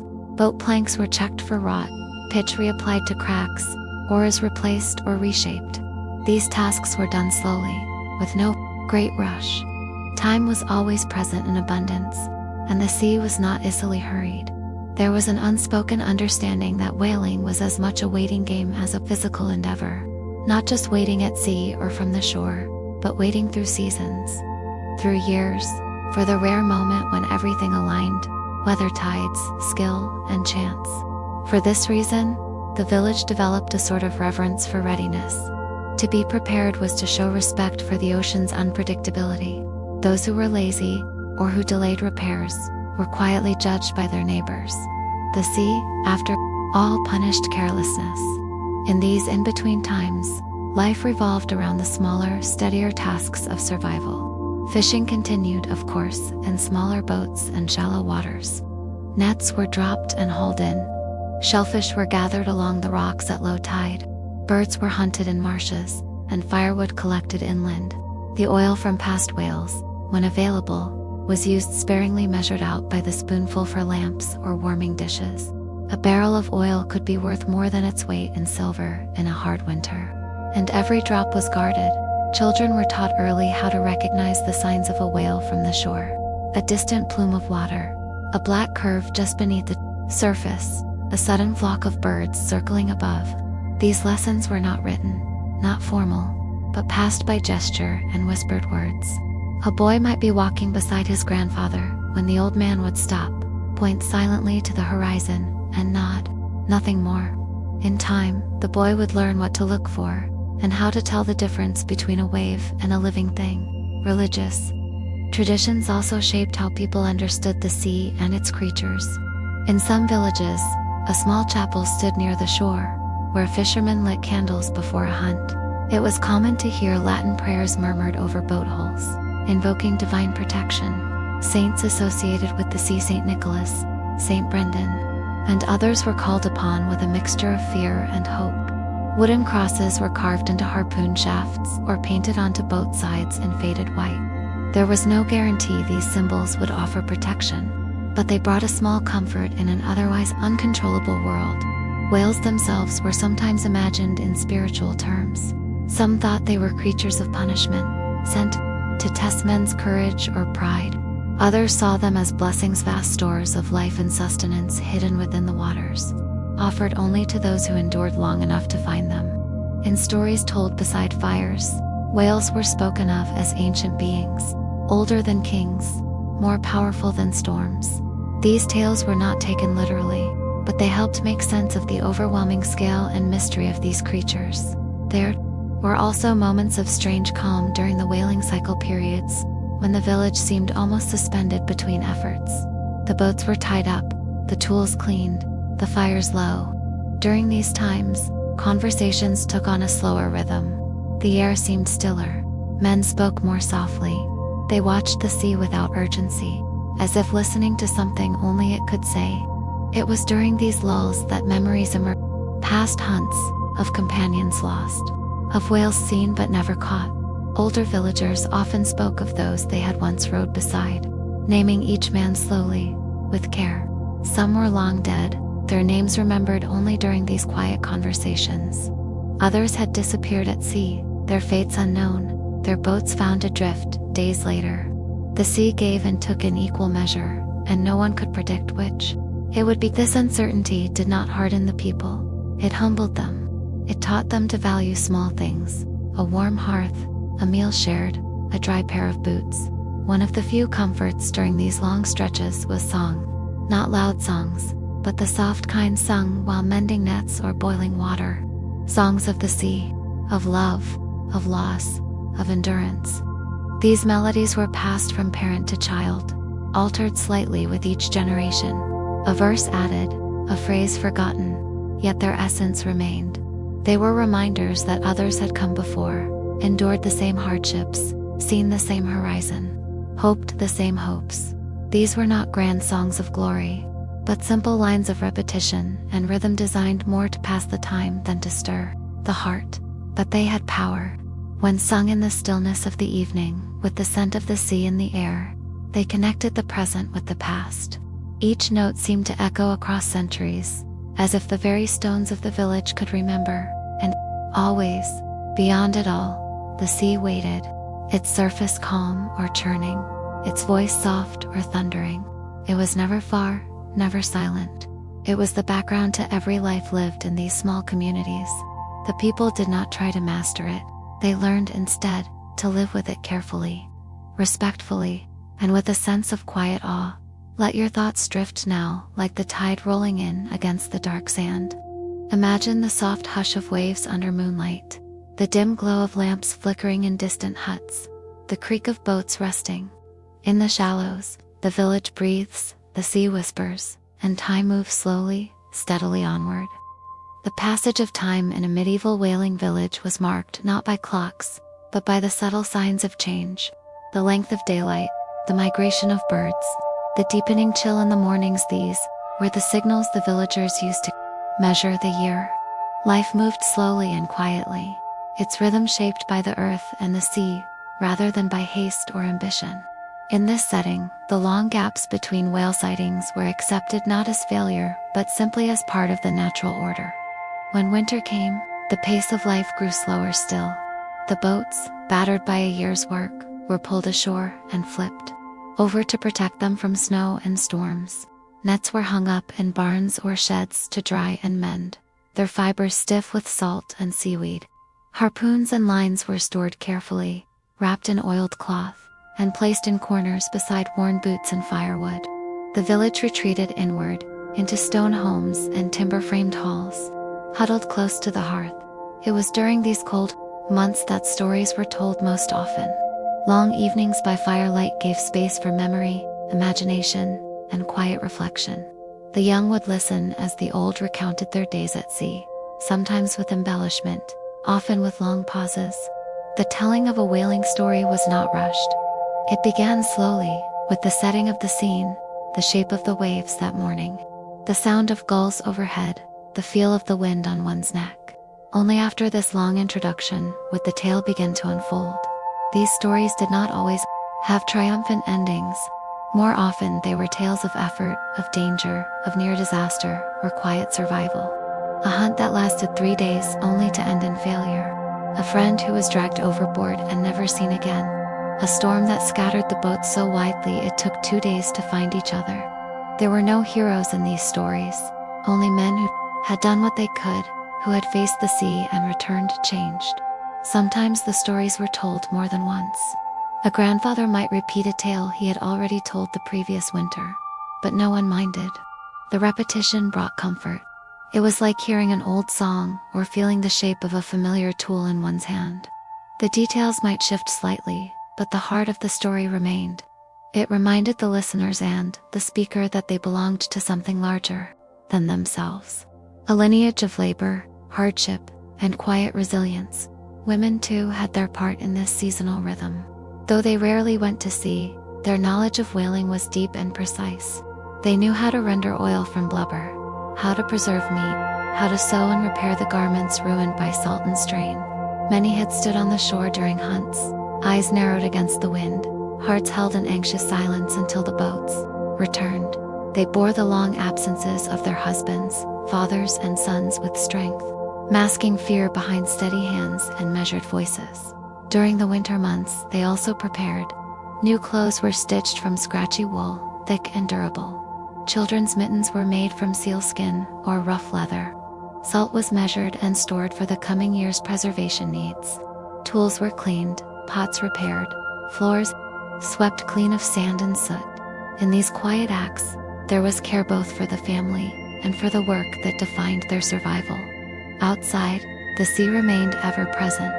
Its sounds filtered through shuttered windows and narrow doorways. In the dead of night, when the fire burned low and the village slept, the tide would rise and fall, lapping softly at the frozen shore. It did not sleep. It waited, endless and indifferent.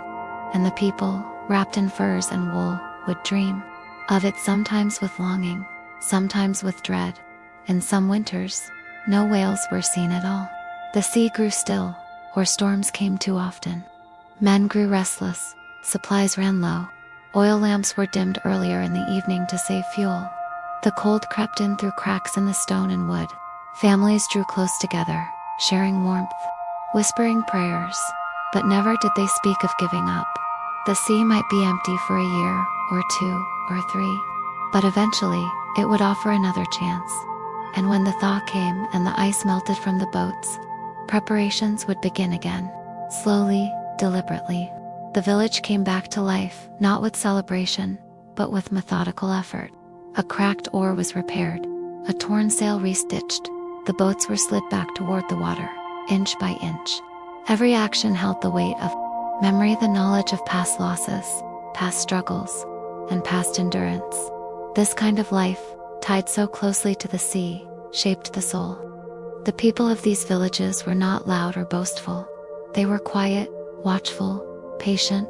They knew the strength of waiting, the courage of trying again, the dignity of shared hardship.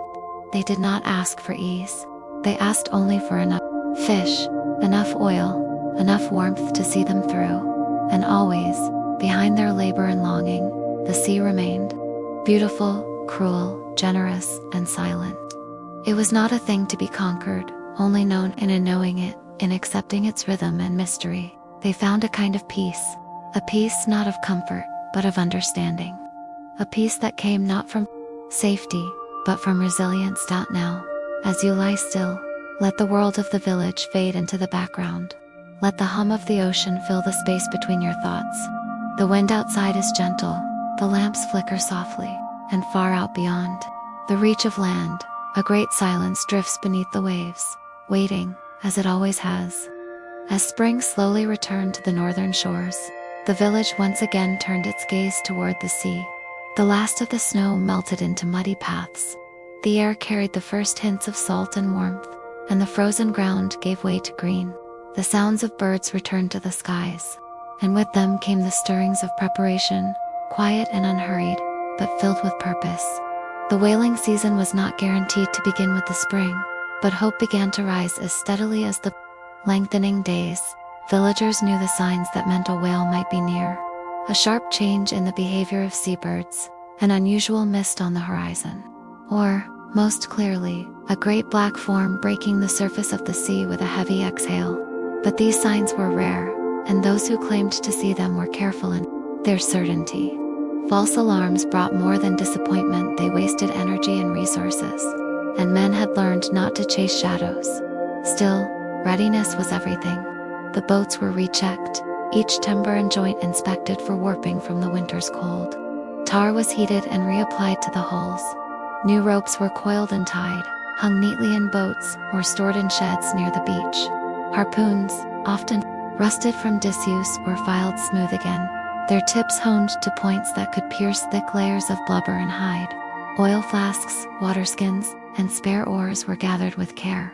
Every item had its place, and every man had his duty. The village's sense of unity grew strongest in this season. Though danger loomed in every voyage, there was a shared belief that a whale, if it could be brought down, would benefit all. There was no need for speeches or loud commands. Cooperation flowed from long practice and the quiet understanding that survival depended on each other. Even the children felt it as they watched their fathers and older brothers preparing for the long days ahead. Younger men, those preparing for their first hunt, often felt both eagerness and dread. They had trained in rowing, in climbing into the boats without tipping them, and in mimicking the throws of the harpoon. But the sea was always different when faced directly. No lesson on land could match the cold slap of a sudden wave, or the tremble of the boat when something large moved just beneath.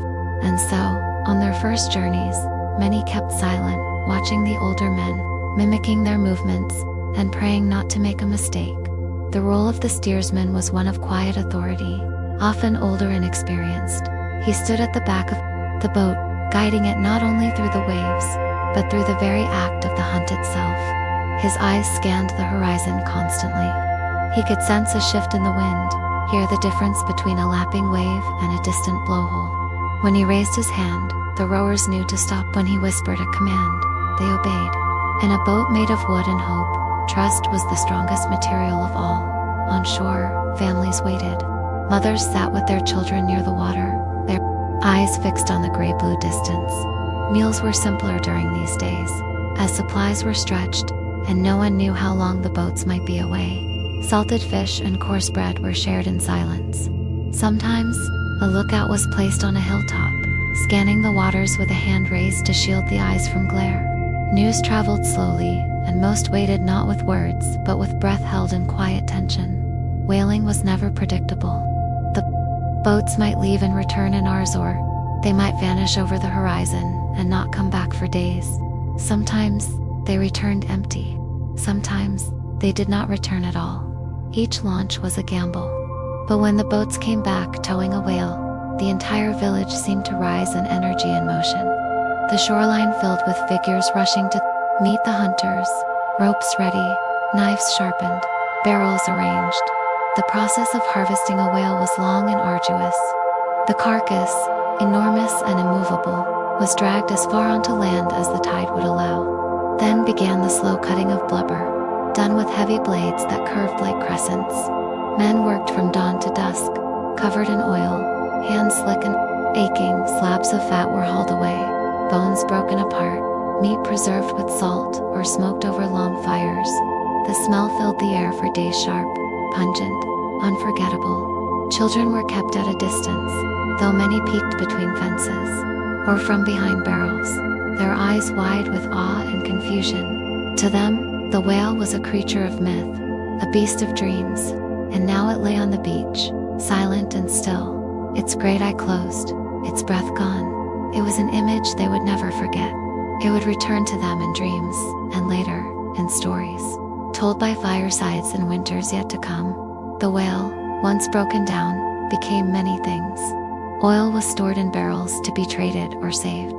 Bones were carved into tools, buttons, or decorative items. Sinew was used for thread or cord. Meat, though not always favored, was eaten when needed. Even the scraps had purpose. In a world where waste meant want, every piece was considered useful. Nothing was discarded without thought still. Despite the value of a successful hunt, the villagers never celebrated wildly. There was satisfaction, of course, and relief, but also reverence. The death of such a vast animal was not taken lightly. Some elders muttered prayers as the work began. Others placed a small token on the beach, an offering of bread, or a carved charm, whether to honor the whale, the sea, or something older and unnamed. No one said aloud. But the gesture was understood as the days passed and the work drew to an end. The village slowly returned to stillness. The boats were cleaned once more, the tools set aside. A successful hunt meant weeks, perhaps months, of security. The lamps would burn brighter. The fires would stay lit longer. But the sea never gave such gifts freely. It demanded respect. And all who lived beside it understood that one whale today did not promise another tomorrow. And so they waited once again.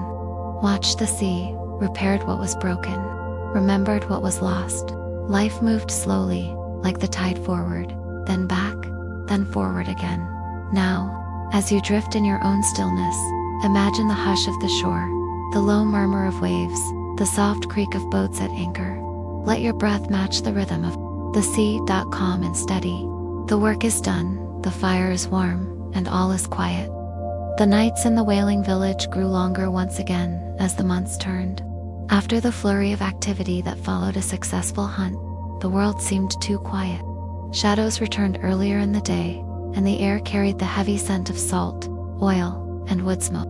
In this lull between action and preparation, the people of the village turned inward. Their thoughts were slower, their conversations softer. The memory of the whale remained, not as a moment of triumph, but as a gentle reminder of both their fragility and their endurance. It was during these calmer periods that the village found time to mend more than tools. Relationships long strained by fear and fatigue were given space to heal. The slow pace allowed for silence between two people to stretch and soften. Children played again on the shore, their feet bare in the sand, their laughter echoing across the tide pools. Women, relieved from the daily worry of waiting for the boats, returned to weaving, dyeing wool, and gathering herbs from the slopes just beyond the village edge.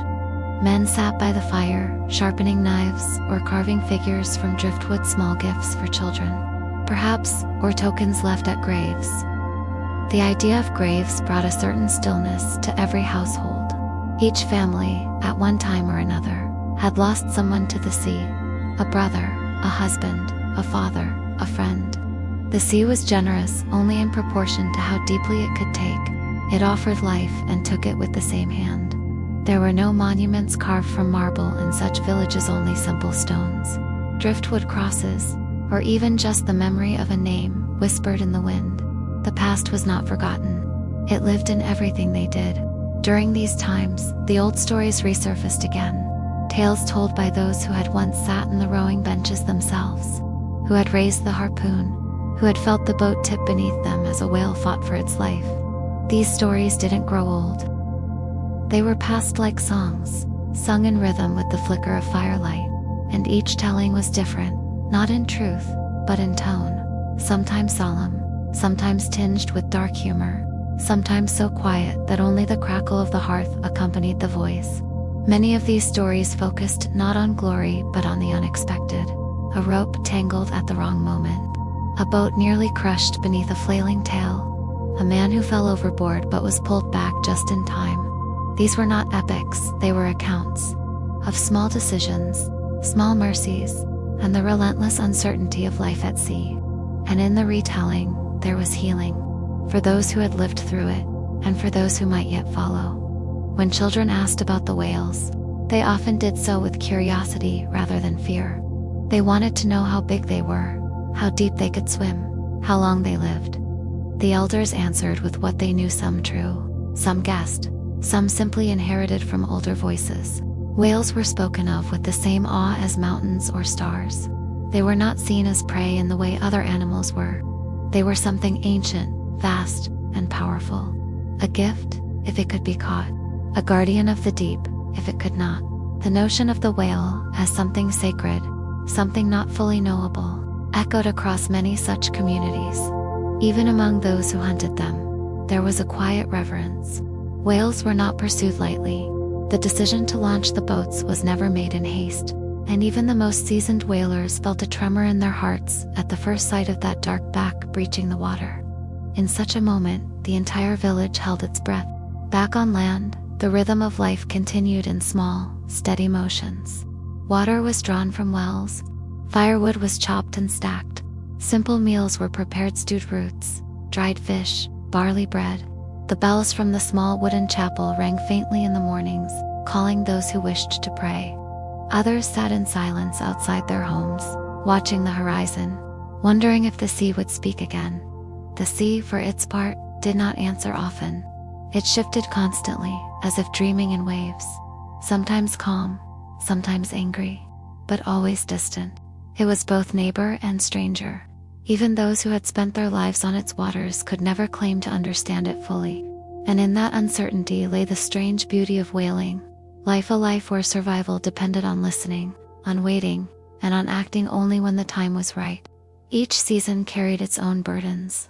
In spring, the hope of a hunt. In summer, the toil of preparation and long days at sea. In autumn, the harvest of labor, and the reckoning with its cost. In winter, the quiet cold, reflective, watchful. And so the years turned, each one much like the last, each one quietly unique. To an outsider, the life might seem unbearably hard, and it was. Cold winds, scarce food, endless labor. But to those who lived it, there was also peace. Not ease, but peace.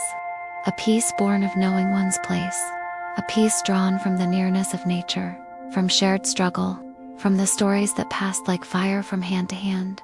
As you lie still now, let your mind drift to that quiet village by the sea. The sky is gray, the waves are slow, somewhere far off. A gull calls low over the shore. A fire crackles in a stone hearth. The boats are anchored and resting. The people are silent, wrapped in wool and sleep and waiting. Everything moves gently now. Everything breathes. The gentle passing of time in the coastal village continued like the rhythm of the tide, and rushed, repetitive and quiet. The cold of the deep months softened, though not without resistance. Winds still cut across the open sea, and the skies remained gray for long stretches. But inside the homes built of stone, wood and sod, warmth returned in familiar ways. Fires burned steadily. Bread was baked slowly. Children curled against thick woolen cloaks and listened to the wind outside like it was a distant voice singing the same old tune in the quiet of the evenings.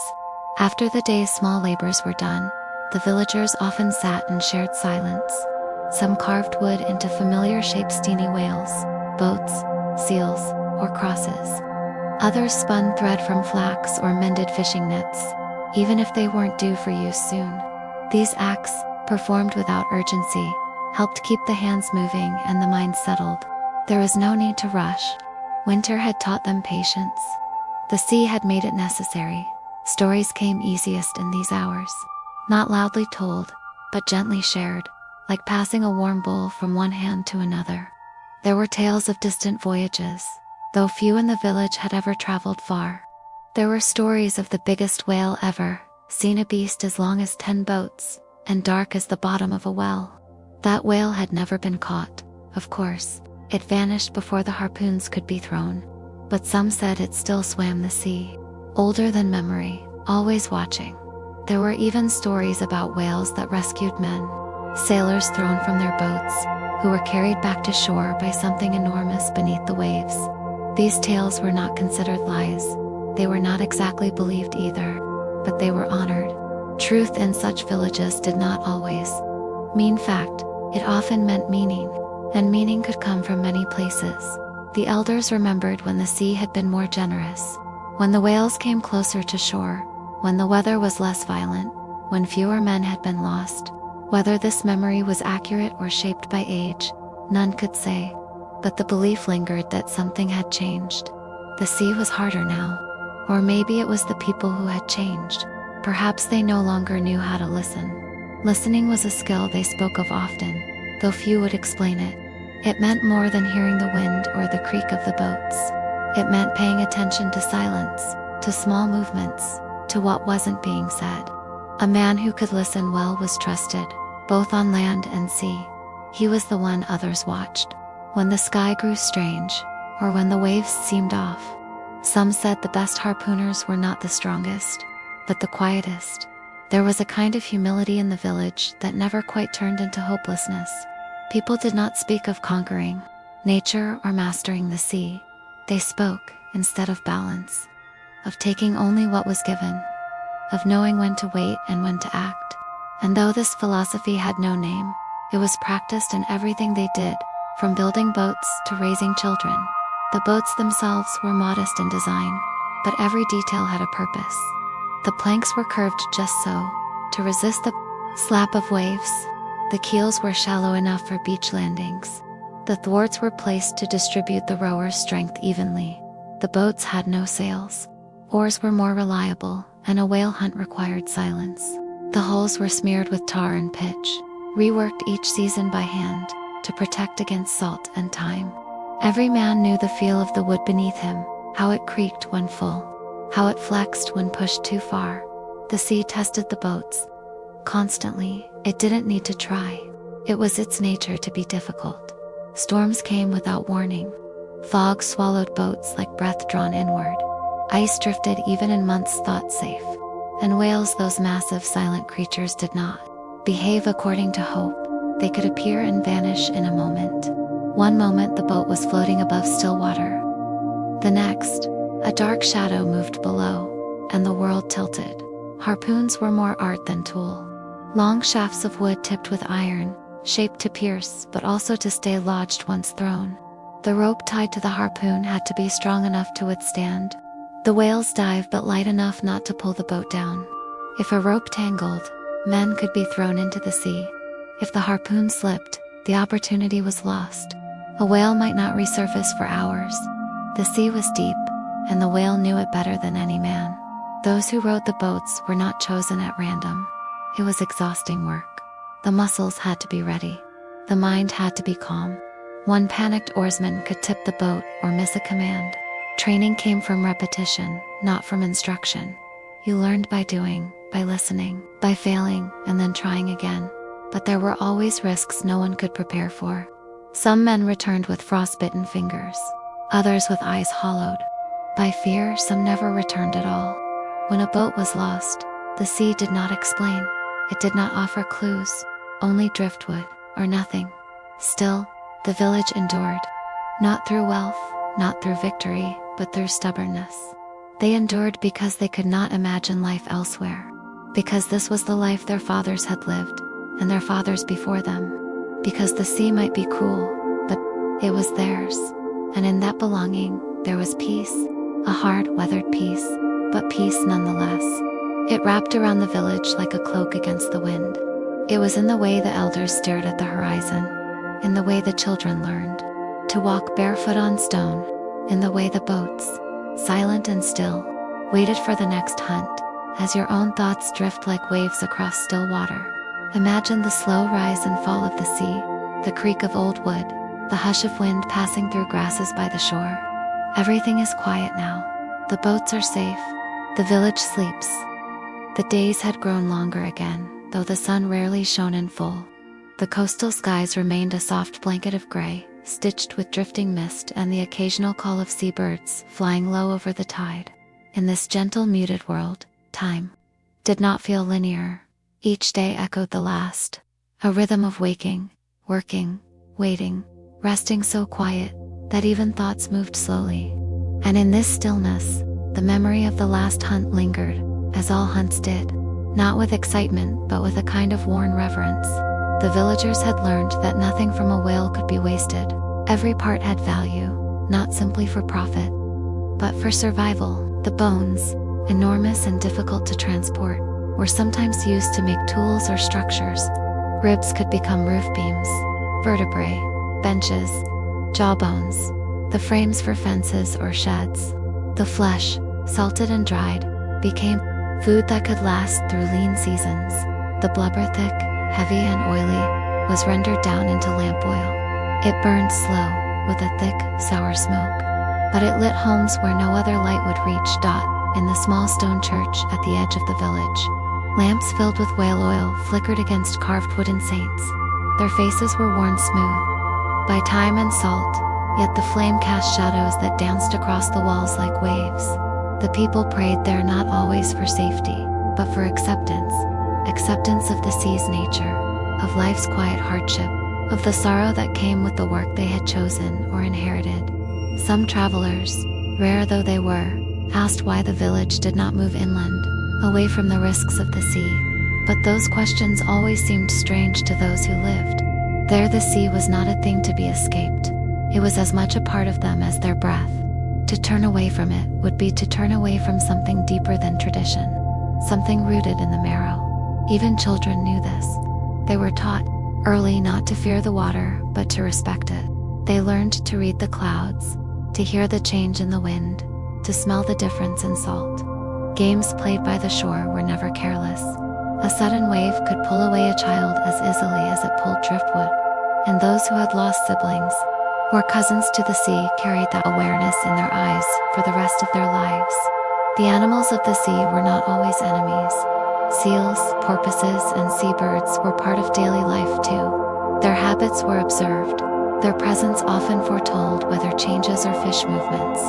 The villagers spoke of certain birds returning each year, as omens good or bad, depending on their flight.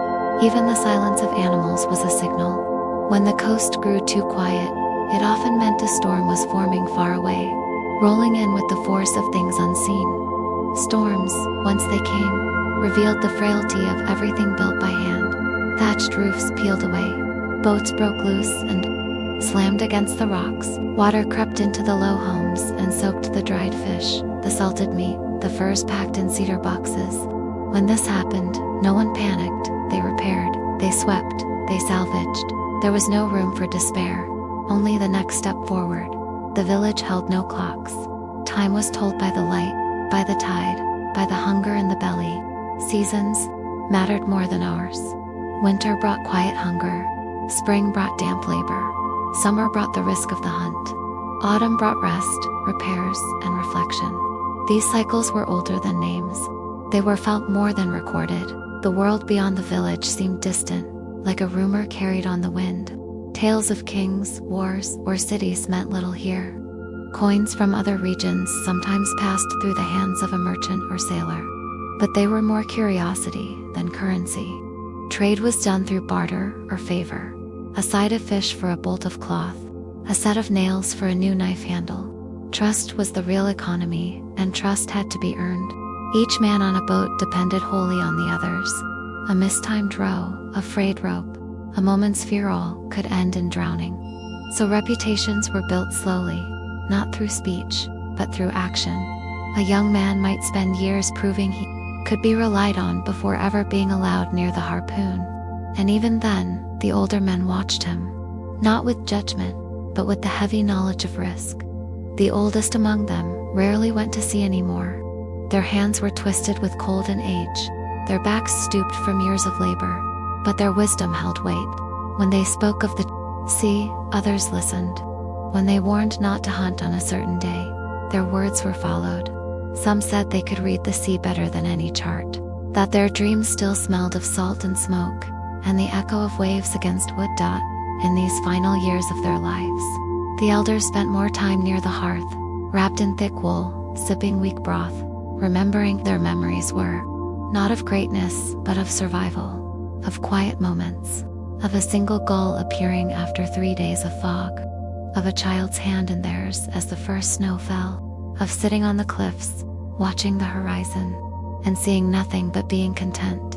It is perhaps here, in this image, that the essence of the medieval whaling life is clearest. A man, alone or with others, perched above the sea, staring into the gray, not looking for whales, not looking for danger, but simply being, simply breathing in time with the water, not needing more than that. So as your own thoughts slow and your breath matches the rise and fall of the imagined sea, picture that cliff. Picture the stone, the wind, the worn figure sitting there in silence. Picture the boats resting on the shore, the nets folded, the fires low. The world is quiet, the sea has nothing more to say tonight, and neither do the people. They rest, wrapped in sleep and sea dreams, waiting for the next day. The days rolled on, indistinguishable and quiet. In the village by the gray sea, life continued, not with excitement, but with the patient weight of continuity. What had been before would be again. The storms would come, the boats would go out, the sea would yield or refuse, and always, the people would endure. It was not a story of triumph, but of lasting. The wooden boats remained pulled up on the stony shore, resting like beasts between journeys. Each had its own creaks, its own scars, known intimately by the men who rowed them. Sometimes they were repaired in silence, a warped plank replaced, a tholepin reset. The repairs were neither celebrated nor mourned. They were simply part of the rhythm, just like the sharpening of the harpoon tips, done slowly by hand with stone and care, just like the twisting of the ropes, checked for weakness, measured without measurement. Known by feel and memory that children grew up watching these motions before they ever understood them. They saw their fathers vanish into the mist and return. Weary, they saw their mothers wait, not with panic, but with that practiced stillness that came from years of watching the sea. When the men returned safe, nothing more was said than a nod, a shared loaf, a moment beside the fire. The danger was not named. There was no need to say what had been avoided. They all knew. Some hunts ended in quiet success. A small whale taken, without injury, hauled in slowly over hours, stripped on the rocky beach in the pale light of dawn. The blubber cut, the meat stored, the bones cleaned. The smell filled the air for days, sharp, greasy, difficult, but no one complained. It meant light in the winter. It meant meals, salted and hung. It meant warmth. Other hunts ended in silence. Boats returned empty, eyes hollow, or fewer men than had set out. When that happened, the villagers did not wail. They gathered, they pulled, stood in the church or outside beneath the cliffs, and they remembered. The name of the man lost was spoken. A candle lit, a tool left where he had last used it. And then, slowly, quietly, life resumed. Death was not dramatic in that place. It was present. It was a shape in the fog, a hole in the wind, a seat at the table left cold. But it was accepted, in the same way storms were accepted. It came when it came. What mattered was how one lived in the space between. Seasons came and went, not marked by festivals, but by shifts in the color of the sea, the flight of birds, the weight of the wind. Summer brought a cold sun. Winter brought darkness that never quite lifted, but always, life continued. The tools were passed from hand to hand. The stories, to end not written, but spoken, whispered from mouth to ear across generations. A tale of a whale with eyes like lanterns. A story of the hunt that never returned. A joke told on a boat, still remembered 50 years later. These stories were not lessons. They were not morals. They were memory. They were how people stayed part of something larger than themselves. A line that reached back through time, linking one pair of calloused hands to another. A harpoon carved by a grandfather, held by a grandson. A line repaired 100 times. A boat that had crossed the same stretch of sea for 40 years and more. The whales themselves remained a mystery. No matter how many were seen, no matter how close, they kept something unknowable. Their size could never be fully grasped. Their breath, when it broke the surface, echoed across the waves like a voice from the deep past. Some said the whales remembered the hunts, that they passed knowledge from mother to calf, that they learned to avoid the boats, to dive deeper, to vanish without a trace. Whether it was true or not did not matter. The sea was filled with things men could not prove. but they could feel them, and feeling was enough. There were times when no whales came for weeks. The men would scan the horizon and see nothing but water and sky, endless and unchanged. Doubt would creep in, but it would not be spoken. They waited. And eventually, the sea would offer again, not generously, never generously, but just enough. Sometimes they saw strange things in the distance. Shapes too large, moving too fast, lights where no fire should be. On such nights, they stayed inside. The lamps were lit low, the doors bolted with quiet care, and in the morning, they acted as though nothing had happened. The sea had many faces, and not all of them were meant to be understood. As time wore on, as the village changed, slowly old roofs replaced, new hands learning the old ropes, nothing essential shifted. The sea was still the same. The danger, the cold, the quiet work, the moments of awe remained. New generations whispered the same stories, followed the same winds, watched the same dark shapes glide beneath their boats. And so, even now, if you stood on those cliffs at the edge of the world, with the wind in your hair and the taste of salt in the air, you might feel it too. That sense of time unspooling slowly, like rope across a deck. That awareness of lives built not on wealth or conquest, but on repetition, survival, and silence. Of men who faced the impossible not with boldness, but with quiet certainty. So as you rest, let your thoughts drift like the tide. Let the slow rhythm of oars and waves carry you. The boats are safe now. The harpoons hang quiet. The sea, though vast and indifferent, is calm, and the village, small and forgotten, sleeps under the soft hush of wind and memory. Close your eyes, if you haven't already let go of the noise. Let the centuries pass like mist. The hunt is over, the fire is low, and all is still.